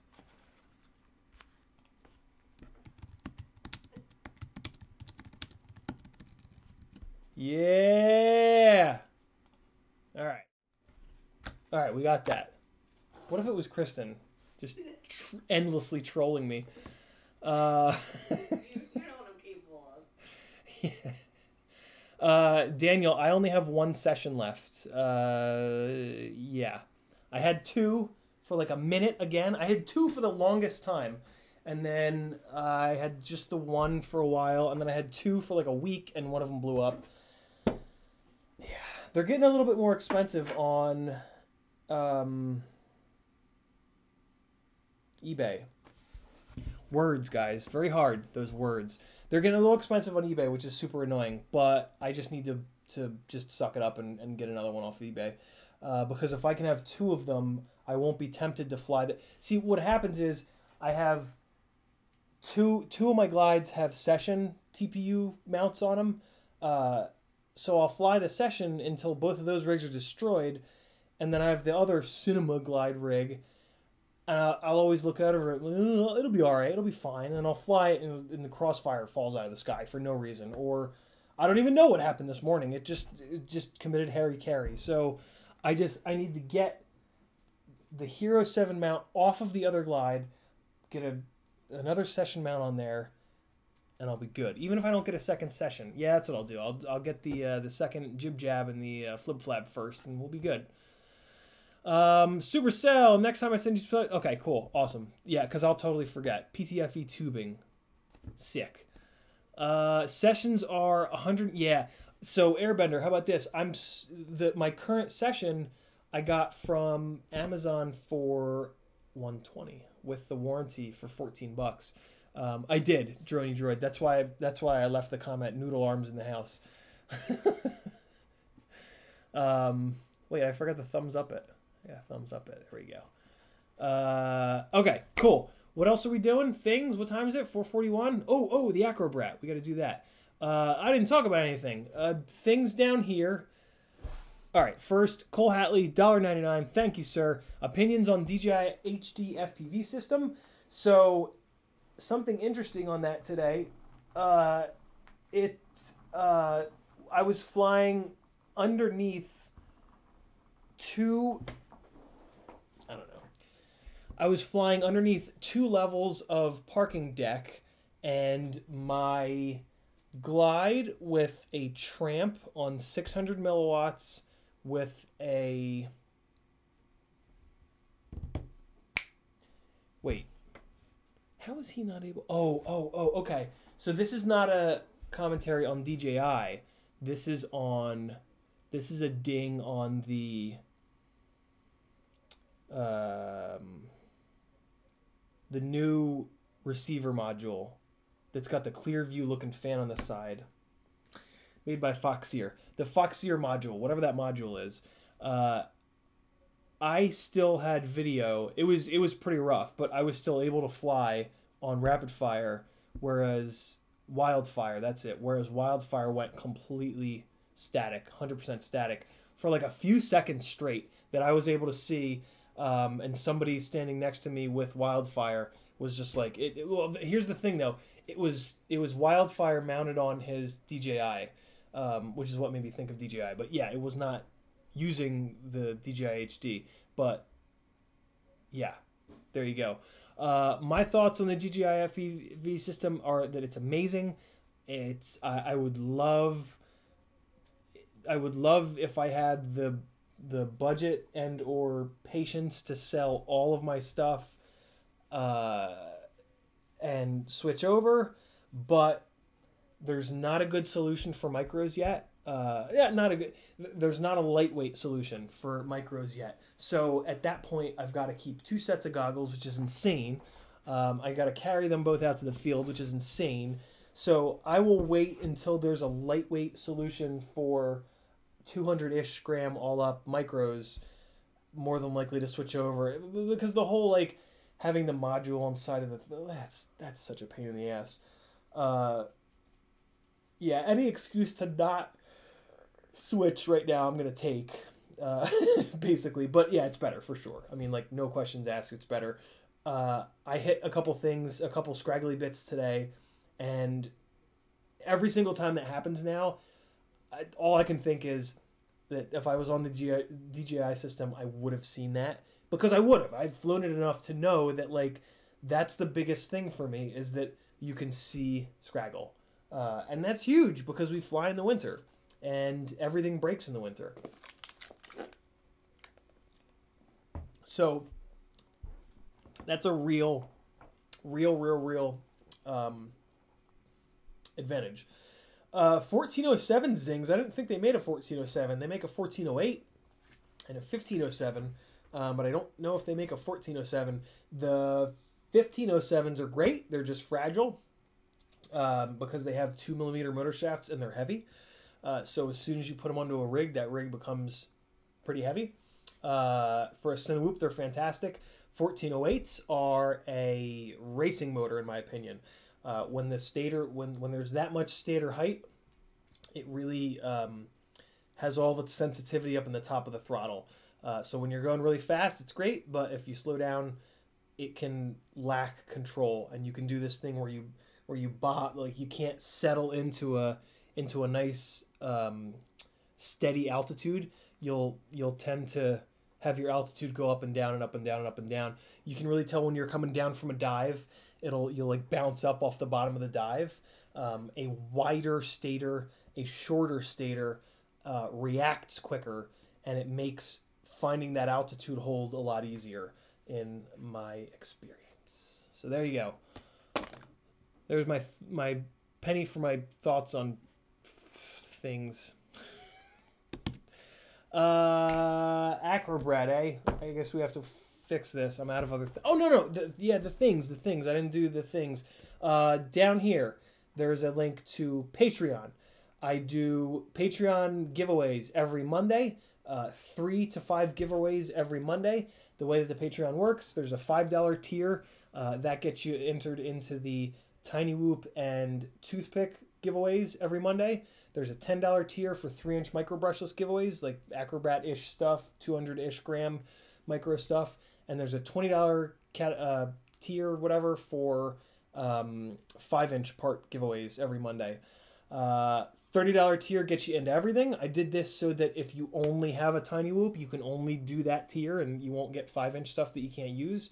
I also did that to kind of drive people over to the Patreon, because I've been working hard for a while to fill that up with lots of good tech articles, reviews, early video releases, rough cuts, deals that I find out on the internet, breakdowns of like UAV tech videos that might be very confusing. 25 minutes of like it's all gone over my head. I can usually take that and boil that down into like 5 or 6 bullet points for you guys.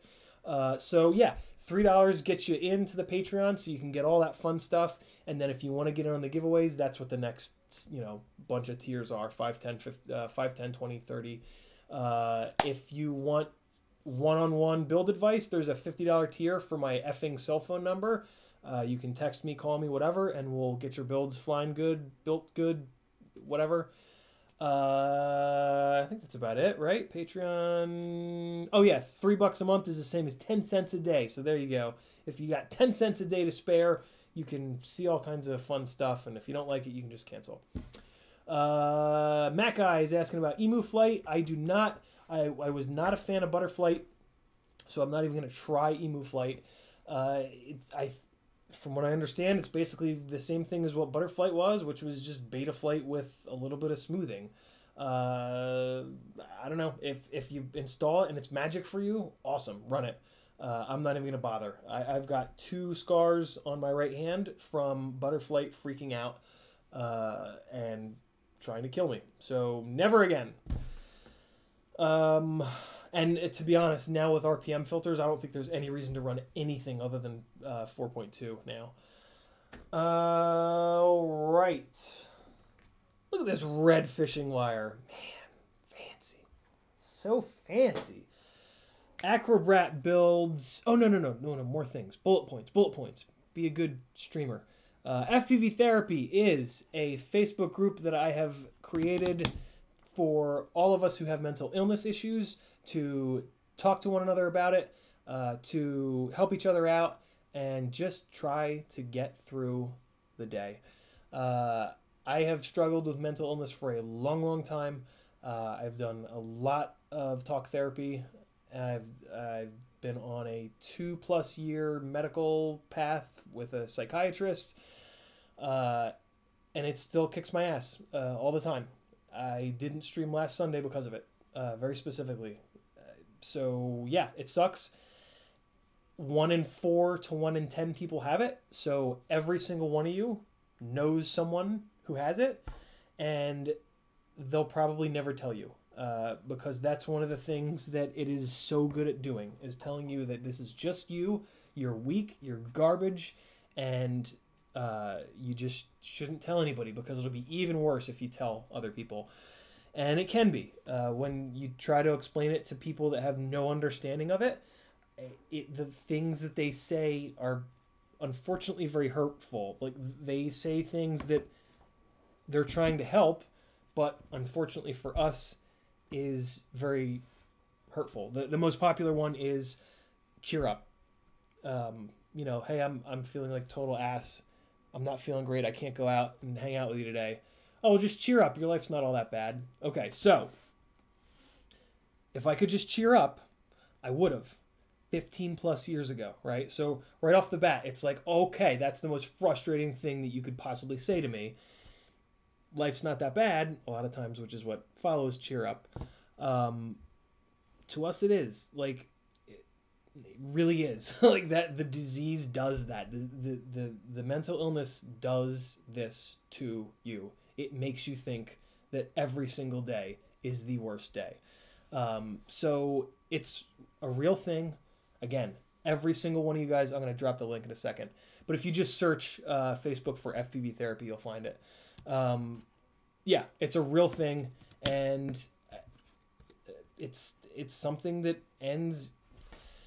The potential end of it is either awful or there is no end.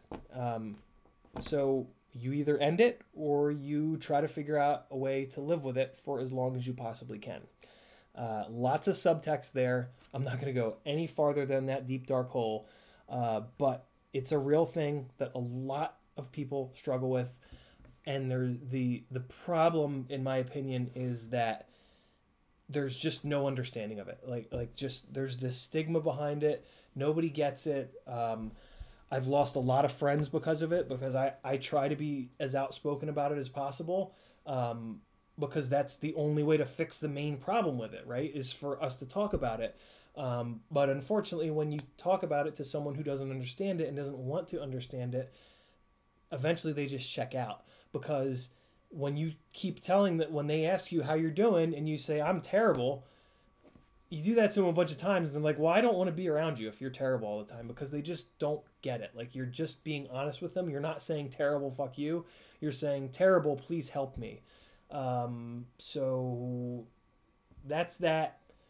Join the group if you have any interest in being a better person, or if you can identify with anything that I'm saying. It can only help. And it's something that, in the world that we're in with so much stimulus all the time, it's something that's going to just keep getting worse and worse and worse and worse. If you don't know what anxiety feels like, if you've never been anxious, I'm very, very jealous. And anxiety is a big mental illness issue. So jump over there, learn something. It'll make you a better person, a more understanding human being, and it won't give you noodle arms, though. Okay. Then we've got some affiliate links down here as well. My gear that I run on all my stuff is down there with affiliate links. The way that those work, you click them, it sends you to the website. I have some that are GetFPV, some that are Amazon, some that are Banggood. Once you're on their website, any order that you do, it doesn't even have to be for the thing that you clicked in my description. Any order that you do, I get like 0.6% or something like that. So it's free money that comes back into the hobby here. Those who've been around are, I'm sure, sick of me saying this, but all of the Patreon money, all the affiliate link money, it goes into a PayPal account that is spent right here on this stuff. So more testing, more giveaways, more broken stuff, more reviews, all that good stuff. So yeah, if you like what I'm doing, if you want more juicy tech, you know how to do it. And yeah, the affiliate links don't cost you anything. So if you're if you don't have the money for Patreon and you still want to help out, there you go. There's an awesome way to do it. Discord, the Patreon drives to Discord, and those people get no, they don't get that. Those guys get special privileges in Discord. You can just join the Discord. There's a link down here somewhere that should work, I hope. Okay. Ooh, Dark Sagan, I got you into that $10 tier twice last week. Yeah, now I can delete that. Yes, look at that. Cool. TweetFPV. Oh, we'd already talked about that. Okay, yeah. Hit TweetFPV up if you want the grip tape transmitter grippies. If you want to wait a day or two, we'll probably get the limited edition CiottiFPV purple ones all figured out. StanFPV has awesome ducts. Once this Acrobrat is done, they're going on there, and I'll be able to review them more. But in the interim, I'm blown away by the quality of these. He prints them in PETG, which is really strong, like way stronger than I thought. And there's going to be a giveaway for a set or two, no, just one set, coming up at some point. Droney Droid says, have you tried the whole drink water and lift weights solution? I don't know what that is. It has helped a few people before that I know. I don't know what that is. I've never heard of that. I have not the drink water. It was drink milkshakes and protein shakes and everything I could get my hands on. A couple times throughout my life, high school, college, at some point after college. I have more than likely an overactive thyroid, crazy metabolism, to the point where, like, when I was growing up, they wanted me to start drinking protein stuff, like Ensure, the old people stuff that's crammed with protein. Doctors wanted me to start drinking that shit because I was like, they had like a range of height to weight, and I was like a little bit off the correct whatever.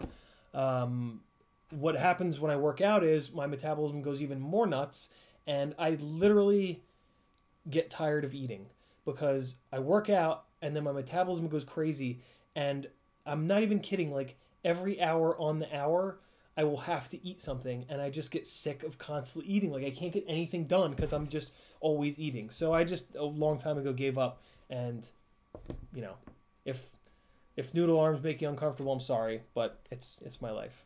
I'm lighter weight. Lightweight fixes everything. I have regional autocross championships that, you know, maybe I wouldn't have won if I was 50 pounds fatter. So I'll just keep being light. Motorsports is my true love. Unfortunately, it's expensive true love, but my current build is as fast as I'll ever be in a race car. So that's my excuse, and I'm sticking with it. Bite Frost, I saw somebody ask about. Yeah, Calabrese 221. I have not tried Bite Frost. Of what I've seen, it's just not a finished product. The breakup is brutal. What they need to do is what DJI has done with focus mode, where they prioritize the center. That is brilliant. That is like such a game changer for digital, and I think that's why the DJI digital system even works and anybody's flying it, to be honest. Because if Bite Frost was the only digital setup right now, I don't think anybody would be flying it. But yeah, they got some work to do. Hopefully they can like reverse engineer some of the stuff maybe that DJI did, so that they don't have to dump as much R&D into it, because Fatshark, you know, think about the amount of R&D resources that Fatshark can put in to a product versus DJI, right? So we'll see. I was not impressed at all. I've seen a bunch of Bite Frost footage, and it's not flyable in my opinion. Oh, is it? Is it analog HD? I didn't know that. I mean, once I saw how bad how bad it was, I just didn't bother learning about it. Once they come up with a version of it that's more flyable, yeah, I'm all for it. But for right now, I'm like, nah, not realistic. What else do we have here? Yeah, that's good. Talked about Patreon giveaways. CiottiFPV supporting gambling addiction since 2019 with the giveaways. All right, we're good. Let's oh, the variable latency. Yeah, good point, Droney. Let's do a thing over here. Oh, God. I'm going to swap the flight controller out on this Acrobrat V1. And Airbender was 120 until he hit... See, I thought that was going to happen too, Airbender FPV. That's what happened to my dad. When my dad got out of the Navy, he gained a bunch of weight. And I always assumed that would happen to me. But I'm 38 now. It's so, like... Is it going to happen when I'm 40? It's so... Whatever. I don't care. I can eat whatever I want. I can eat whatever I want. Done. I do. Yeah. There's plenty of ways that aren't. There's plenty of things that aren't great about it. So it's not all rainbows and farts. Sunshine. That's it. Rainbows and sunshine, not farts. All right. Let me move the camera over here. I do want to test out poking the camera through here. I've done this before, but with a lens in it, and it just looked awful. So. Let me give you guys something to watch while I do this so you don't get motion sick.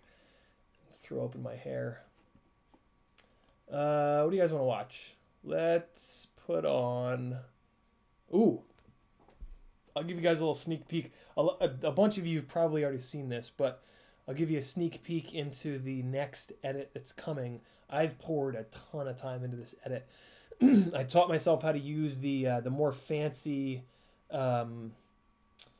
the more fancy transitions that aren't just built in to Premiere, think Colder and stuff like that, Sam Cold rather,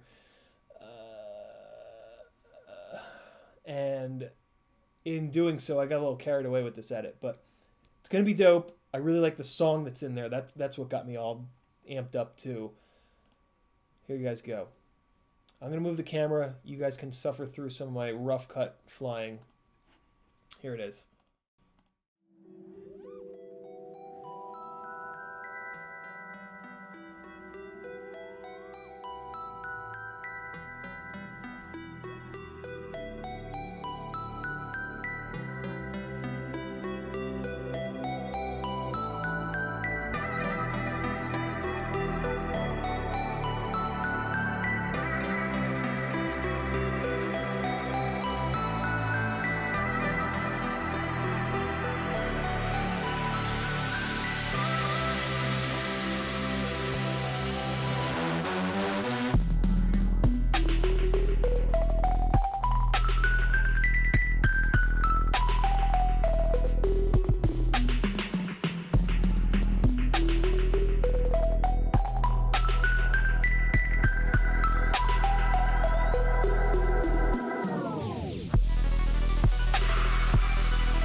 right, enough of that. You guys have seen that. What's up?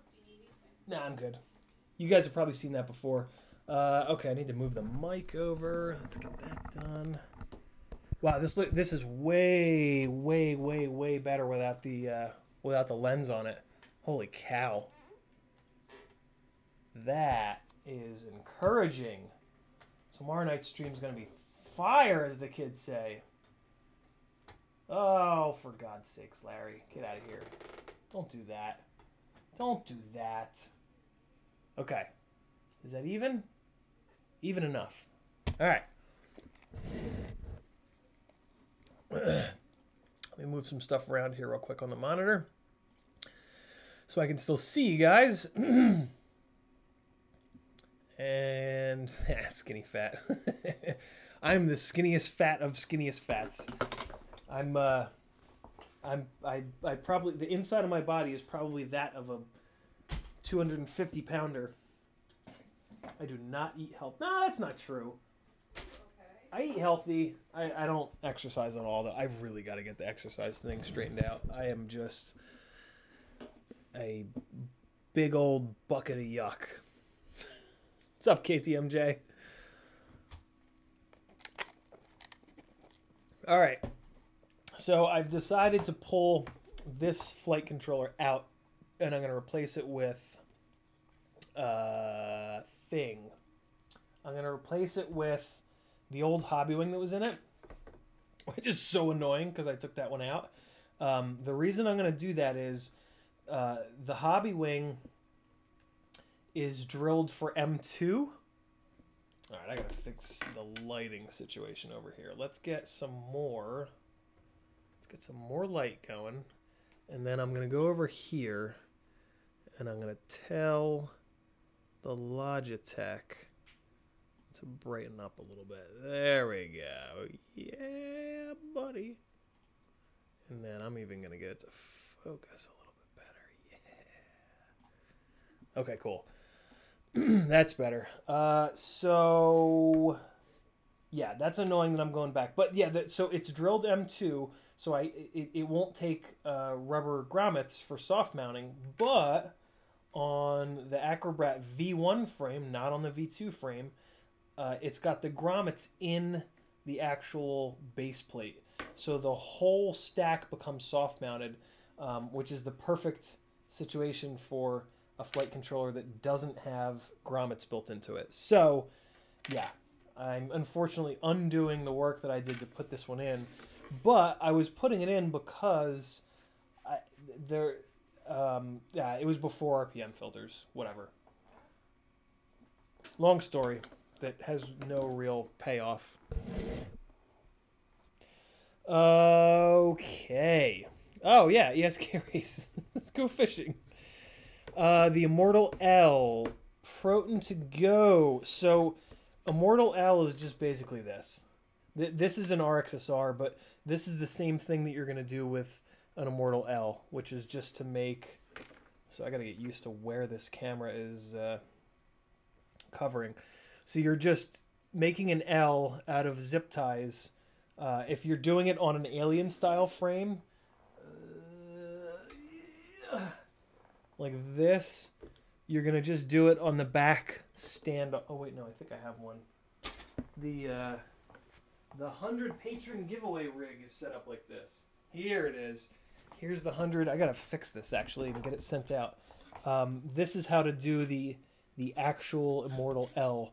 And Steele has it in a couple of his build videos, but it'll be, like, buried in there. Let's see if I can show you guys. There it is. So, you got this one goes straight down, and there's the bottom of it. There's the bottom of it, right? And then this guy keeps that down, and then you just need another one just to give it like 2 points of whatever. It was sitting out like this before I added this second one up here, this pink one. And then, yeah, and the one that you're using to hold it on, you use for the flat part of the L. So yeah, that's the Immortal L. No big deal.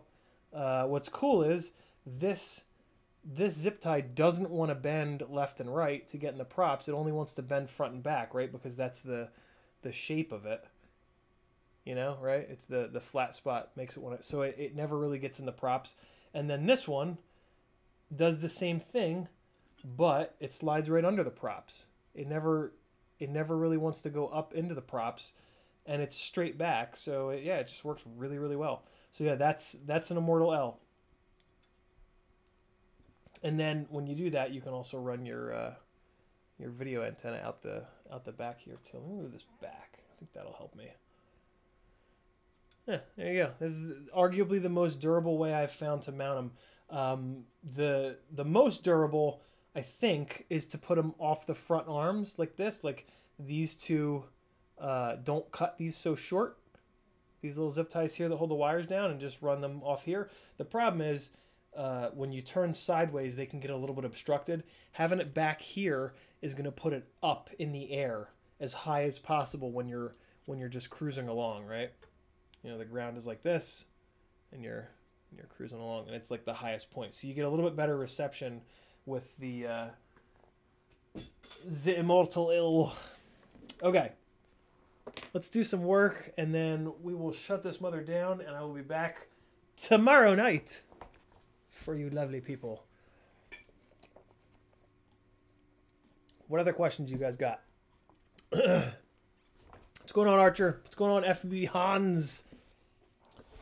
Okay. So we can unplug. This is annoying. I built this wiring harness. Now that I'm just going to take it out. So annoying. Okay. How low will this go? Oh, not all that low. Oh, hey, look at that. What the hell just happened? Oh, boy. Oh, boy. Oh, boy. Sorry. Things are happening. Get out of there. All right. My apologies for this. The seizure. Okay, hold on. Less seizures. Hold on.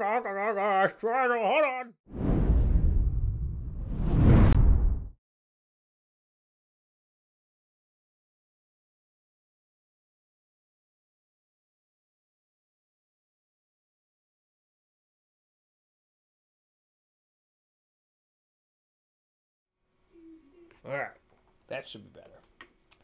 Oh, yeah. Oh, I can feel it in my fingers. So, let's... Potato chips. I can focus this a little bit better, too. Yeah.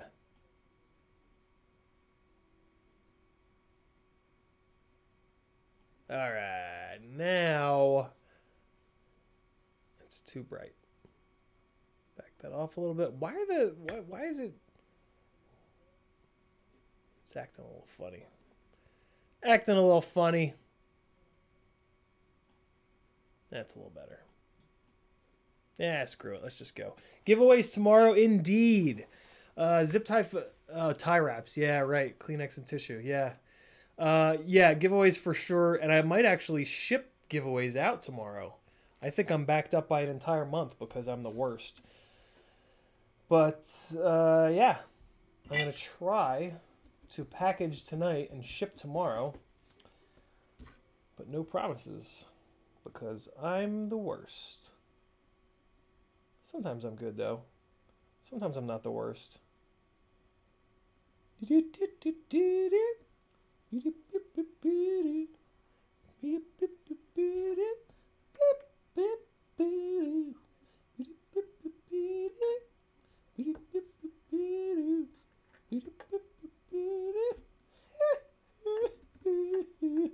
Who knows what it's from? First one to call it wins nothing. All right. Man, I love taking these things apart, but then having to build them again kind of sucks. But I just try to enjoy it, you know, during the simple disassembly process. Get out of here. Get out of there. Get out of there. Genie? No. See, the annoying thing about this, well, one of the annoying things about this Logitech webcam is that I can adjust the exposure down, but it doesn't allow me to go, like, I can put, when I adjust the exposure, it's just telling it to go down less than words. It just tells it to go lower than what it's metering at, and it doesn't meter all that well. Oh, that just flung solder. You son of a... Oh, it just got on the wire. Whew, lucked out on that one. Yeah, so it's imperfect. Like I turn the exposure down, and then it might start metering high, and then it doesn't work. It's not a good webcam. Well, it's probably a good webcam. It's not a good streaming cam, I guess. I don't know. The fact that they don't let you go full manual on the exposure makes me want to scream. But I'll get it figured out. I figured out like the right amount of light to give it in the foreground and in the background on my desk. So I'm just going to need to do that same thing here. So as I do more work with this setup, I will slowly kind of dial it in, and in a week or two it'll probably be somewhat acceptable. But you know, man, we keep it loose here. We keep it as unprofessional and half-assed as possible in the hopes that, you know, if you guys aren't laughing with my jokes, then at least maybe you can laugh at them. Laugh at me. What is this, an F4 or an F7? Ooh, this is an F7. Yeah! Look at me. All right, this is an F4. So now, oh man, I gotta clearance this again. Everything. Clarence, you son of a... Okay, let's get this bundle of nonsense worked out. My builds aren't usually this messy, but this build is very like prototype-ish in that I put a lot of different parts on it. So I left all the wires long, which I just hate doing, but I left all the wires long so that I don't get into this situation where, you know, something doesn't reach and, you know, God forbid you have to rewire something. That's just an impossibility. So let's just hit them switches. Let's get busy hitting them switches.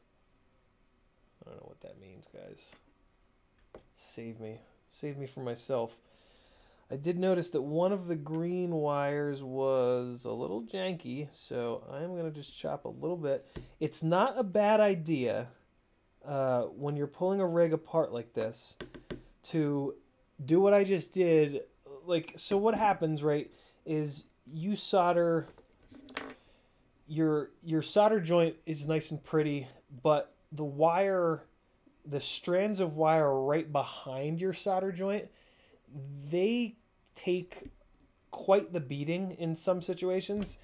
So it's not a terrible idea to just snip it like a millimeter back from the exposed wire every so often, and just restrip it to make sure that you're not breaking those strands right behind your solder joints. And that's what I just did on this one, because basically I noticed that when this was soldered down, it was at like a really sharp angle, and that's when those strands of wire will start to break, is when they're at a super sharp angle coming off the pad, which sometimes you have to do that because of the way the layout of the board is. So yeah, just something to keep an eye on. Even if you have the most beautiful solder joints in the whole wide world, it's not going to help. They're not going to help out when the wire breaks right behind it. So something to keep an eye on for sure. What's worth doing is worth doing half-assed. Why whole-ass it when you can half-ass it? You doing work out there, baby? How you doing? Good. How much more you got? Two things. Okay. And this is dumb to be doing this over other components, but all the components other than the race wire that I'm doing this over have shrink wrap. And I'm just usually careful about looking for solder balls, blobs, flex, smacks. Kevin Knight needs to come down to Atlanta or try to talk me into going up to Dahlonega and maybe help me out tune this remix. Hell yeah. Dahlonega, there's a lot of really great roads up there. Once I finally have a car again, I will be wanting to bring it up there to flog it around the mountains. So I will be up there for sure, man. And you're welcome to come to Atlanta anytime. We fly every Sunday morning. I try to fly every Saturday. And now that we have some more light, I can even fly during the day, during the week. Those are the words. The imposter thanked me for watching his video and apologized for leaving. He had to do secretive things in his secretive town, state, country. If you post I'm gonna dissect that video frame by frame. I'm gonna figure out where you live, and I'm gonna come to your house and just pee on your door, and then I'm gonna run away. It'll be like an attack dog attack of some sort. So here's the question. Should I pull? No, I'm not gonna do it. That was easy. Since I'm gonna run the session on this, I'm thinking about pulling the run cam split out of it, but I'm not gonna do that. That's a pain. And it will be nice to have. So this is a dual camera rig. The second, this is actually not hooked up video wise to anything. It's just got power coming to it, and then I run this little run cam Sparrow on the bottom below that run cam split. So since I'm going to be using the session with this a lot, I could technically take this out, but leaving this in here is kind of nice because it'll just run all the time. And I can just pull the prop guards off and fly it freestyle. So I'll just leave it. Oh my god. Kevin Knight is suggesting poo instead of pee on the doorbell. Why do I do that? Because at the time, this was the only way. Well, so the FPV feed through these single lens split cameras sucks a big old bag of dicks. And at the time, we didn't have the Tarsier or the RunCam hybrid. So it was kind of the only option to have a proper FPV feed as well as HD. And here's what's really interesting about it. It's not even a weight penalty. The weight of this camera, this guy, and this... the single board version of this is almost exactly the same as a Tarsier or a RunCam split. So it's not even really a weight penalty to be doing this, which is just hysterical. Okay, so this is probably not going to work on those standoffs. No, so I need to boost this up a little bit. Let's go with, looks like 0.2 is going to be the right amount. What's the... Yeah, I mean, technically you're right. Don't melt my gyro. I do, John. I still have it. It's still sitting there in a big smashed up hunk of nonsense. Yeah, it makes this rig a little bit more versatile, and I also have not made footage with these motors flying freestyle. So I do, and I want to give a head-to-head example of these Emax 1606 motors are very, very notchy, but the RPM filters are so good that they take care of that. And I want to show that. I want to show that with an onboard... So the onboard HD cameras have a really hard time with jello. So I want to be able to show that these motors, even with the RPM filters, can still produce good footage. When you put a session on something, the footage is awesome no matter what, because sessions are awesome and other things. But yeah, I want to prove to myself and everybody else that the things that I just said. All right, so we're going to go 2 millimeter on the spacers. And for 2 millimeter spacers, I use the thicker M2 nylock nuts, which look like that. Let me show you guys this. This is a secret here. A bit of a FPVizzle secret. Wait, where is it? There it is. Okay, so some of the M2 nylon, not nylock, nylon nuts are 2 millimeters. And some of them are 1 millimeter. So keep your eye out, because it's really nice to have both thicknesses. Sometimes the 1 mils are perfect, sometimes the 2 mils are perfect. Obviously, you could just run 2 of the 1 mils if you needed a 2, but that's a pain in the ass. So yeah, and the 1 mils are pretty weak. The 2 millimeter thick ones are like, sometimes it feels like they're twice as strong.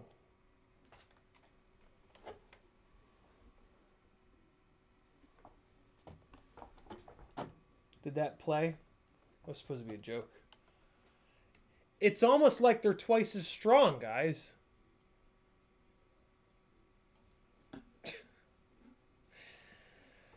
Oh, God. Oh, my God. Don't melt my gyros posting everything. Ooh, what? No, the GoPro Session does not show jello anywhere near as awful as these onboard split cams do. Derpa. Just without any kind of stabilization turned on.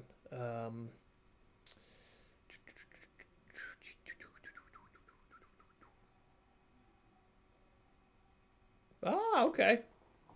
Croatia. Ooh. This guy's a warrior up in here. Okay, cool.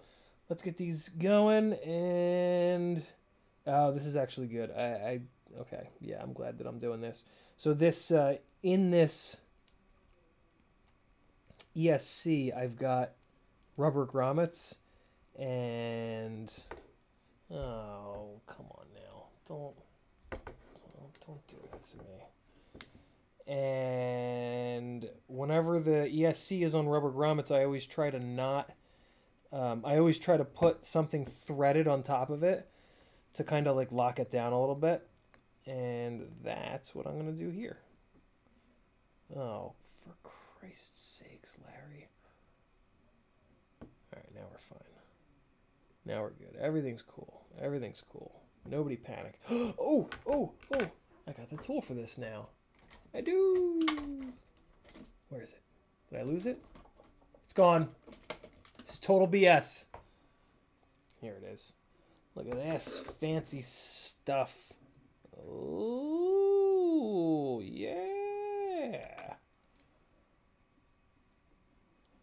So the reason I'm doing this in this very specific way is with these, with the grommets and the base plate. The only problem with the grommets and the base plate is it becomes, so you can adjust the compression of them, but it's kind of a pain because you've got something threaded down there, and then you've got this. So basically when you turn this, most of the time, this thing that's threaded will grip onto the rubber of the ESC, and you can loosen and tighten the tension on these grommets that are in the base plate to make them more firm or more soft. But then, like, if you put another threaded thing on and it spins the screw, it can F that all up, and it's hard to explain, but just take my word for it. It's kind of a pain, but it is important. My favorite setup for 5-inch rigs, which I can't do on these yet, is Pyrodrone sells these little rubber baby buggy bumpers that you can...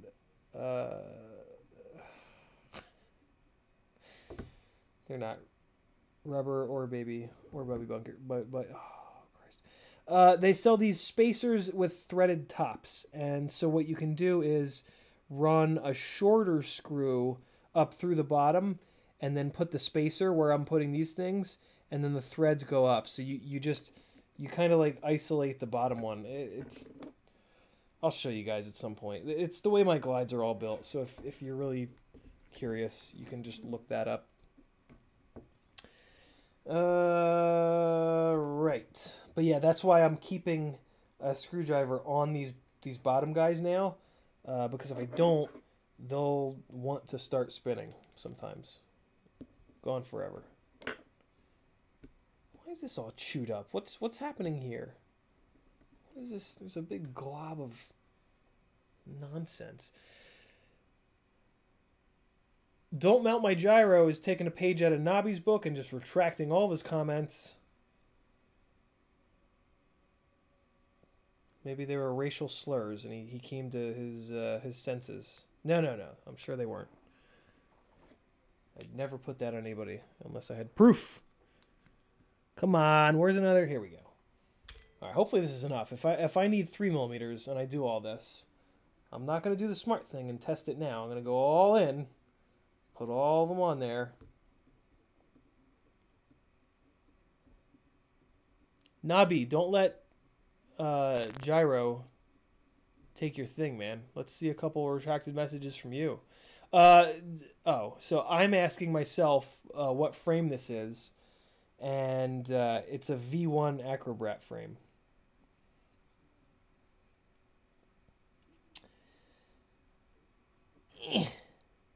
And it is this is a production one. This is a production one. I broke all of the prototypes, which made me sad. But that's what you do with prototype frames. That's why I have a wall of quads. It's actually just a wall of broken prototypes. All right, let's get it going here. Forcefully removes. Ha ha ha ha ha. Yeah. There's JR. What's up, brother? Wait, no. Is that you, JR? Or is that another scarecrow? That doesn't look like your logo.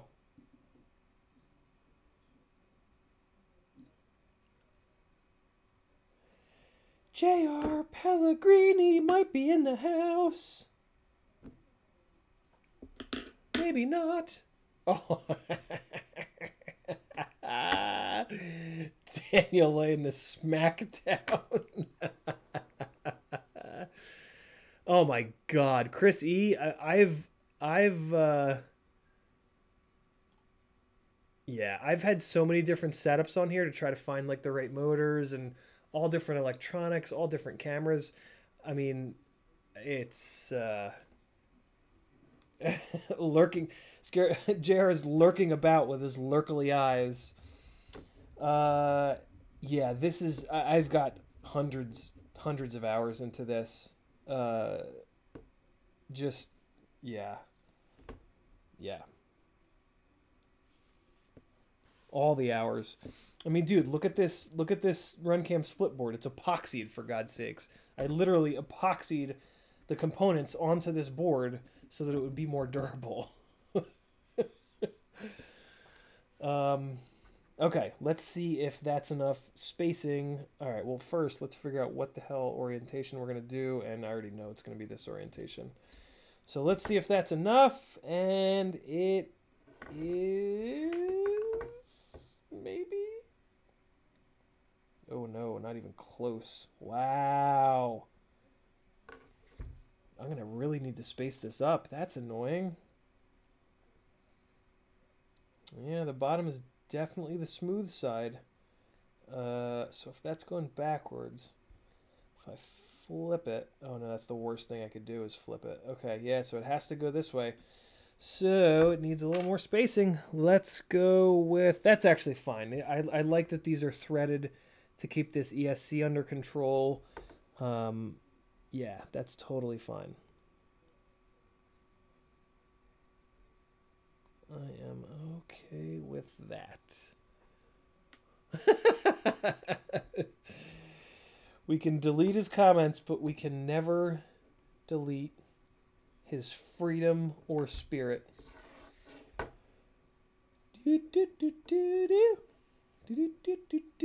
What show?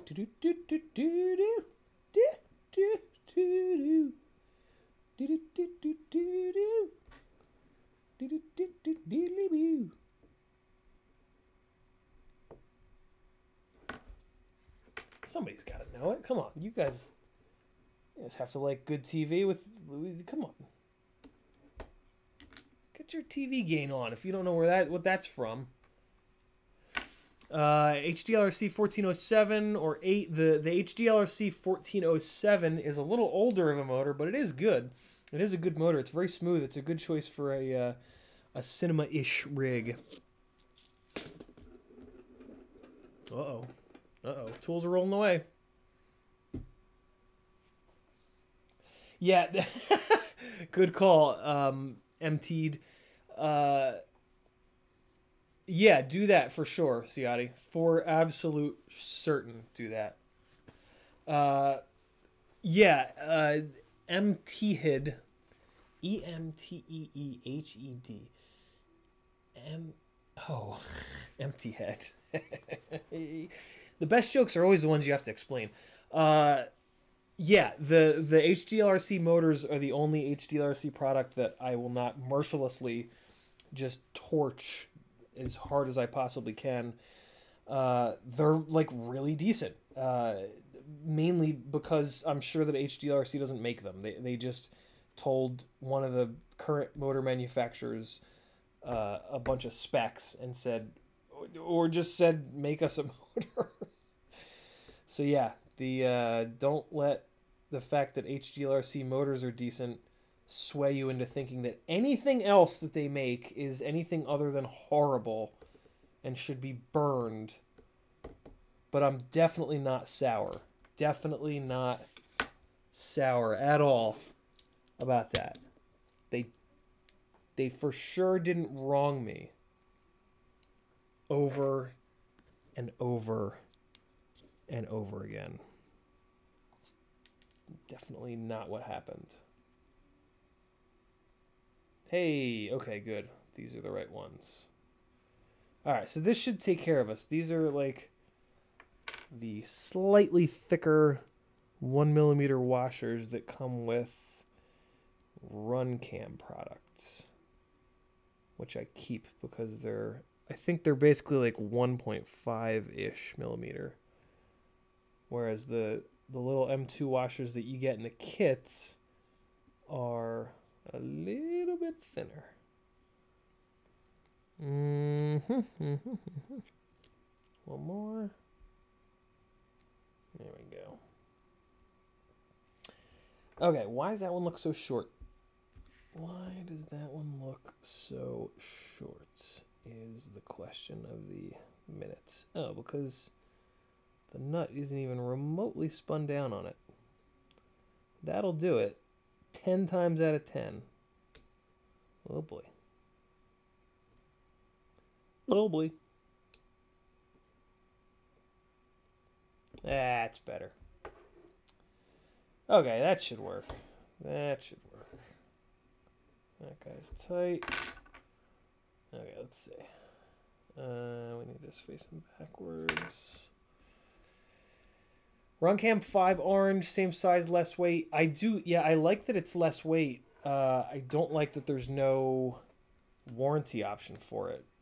That makes it, unfortunately, a lot more expensive. Because when it blows up, you gotta buy a whole new one. And God knows what the durability is like. Supposedly GoPro spent a ton of money on R&D with the session to make it durable. So I really can't imagine that these knockoffs can come anywhere close to the durability of a session. And you can still get them with warranty-ish things, so that's what I'm just going to keep doing. It's kind of my thing.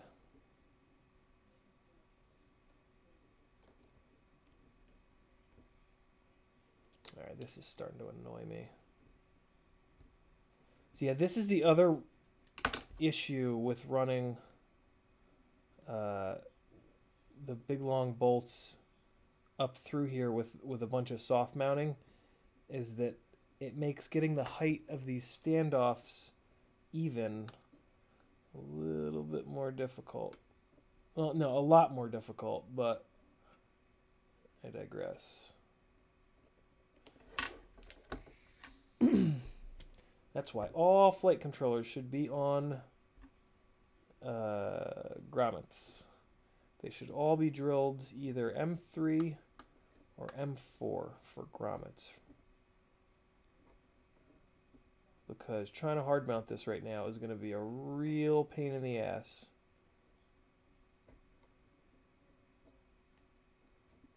To get it completely flat. Yeah, see, this is no good. I gotta loosen this one and just to get this stupid thing so it doesn't wobble. Yeah, see, it's got that big wobble. So that's either too high or that. So these two are too high, right? Oh yeah. Oh yeah. It's definitely too high.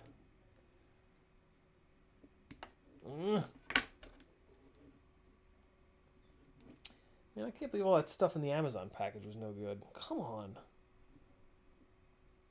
I know that it said XSI on the website because I saw that it said XSI and XTI. Sorry, not XSI, SL1. Oh, you know what? I bet you it didn't say SL1. I keep calling I got rid of a camera called the XSI, which I had for a long time. And when I got the SL1, I wasn't really doing much photography anymore. And I get the names all mixed up now. What the hell is going on here? Oh no, I'm going to be tightening this. I was loosening it. No wonder. Okay. Tighten. You moron. Did nobody call that song that I was singing was from Community? Are you guys kidding me? Are there not a bunch of Community fans in here? I'm going to just shut this shit off if there aren't. If there's not at least one Community fan in here, I'm done. I'm out. I'm not hanging out with you guys if you're not liking my shows. Speaking of, any Harmontown fans in here? Anybody sad about the last Harmontown a couple weeks ago?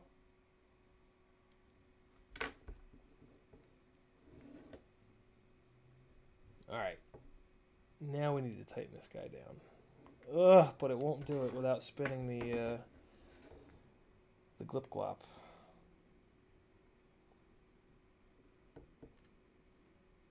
My wife and I were really trying to get out to LA to see one of the Harmontown shows live, and we didn't make it. And now they know more. Nah, not from Zora's channel, ESK, although I wouldn't be surprised if he at random hummed something similar. It's Troy and Abed hum it every so often in Community. It's like an ongoing inside joke. Yeah. It is the weirdest of the background musics that they just play. Well, I think that's about as even as I'm going to get this thing to sit. Now I can get it a little bit better. I can get it a little better than that. Need to keep dropping this one down. Okay, this should be a little better. This should be just enough, and then we'll be all set. Oh yeah, oh yeah, there we go. There we go. Okay, so now I'm going to do nothing. I'm burned. It is 5:45. I'm very tired. I woke up early to go fly, so I'm going to use all these things as my excuses to bail. Maybe you're just out of tune. I guarantee you I'm out of tune. I'll do this. Not now. I can't do it. I hate working on micros. I hate it so much. I hate it so much. I've done it too much. It's just infuriating. Let me, I'll give you guys something though. Hold on. I'll show you guys where I was at today. Where's the broken jerk of a GoPro Hero 7? God. All right, I'm going to leave you guys with some raw from today. Some raw fish from today. Let me do this. See how awful this looks.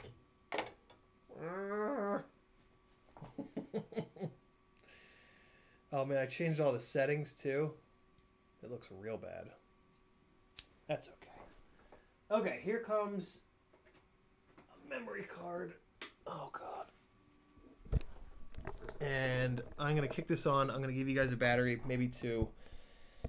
And then I'm gonna go relax on the couch. And I will see some of you tomorrow night at 10 o'clock Eastern, where we'll do some giveaways, and I will finish this. I will finish this tomorrow, I promise. So if you're interested, just come back tomorrow night at 10 Eastern, and I will hook you up. Send the sushi, Blizzard FPV says. God, I haven't had sushi since I've... So, previous to being here, I lived in Charleston, South Carolina, and living right next to the ocean, there's a lot of seafood. But here in Atlanta, inland, there's not as much. So let's hit a thing in the place, and where's the memory card? There it is. All right, DCIM. Trying to think what battery was half decent. Maybe this one? We'll go with this one. Better be good. All right, guys. I will see you tomorrow night. Here's some raw nonsense. It's not going to play.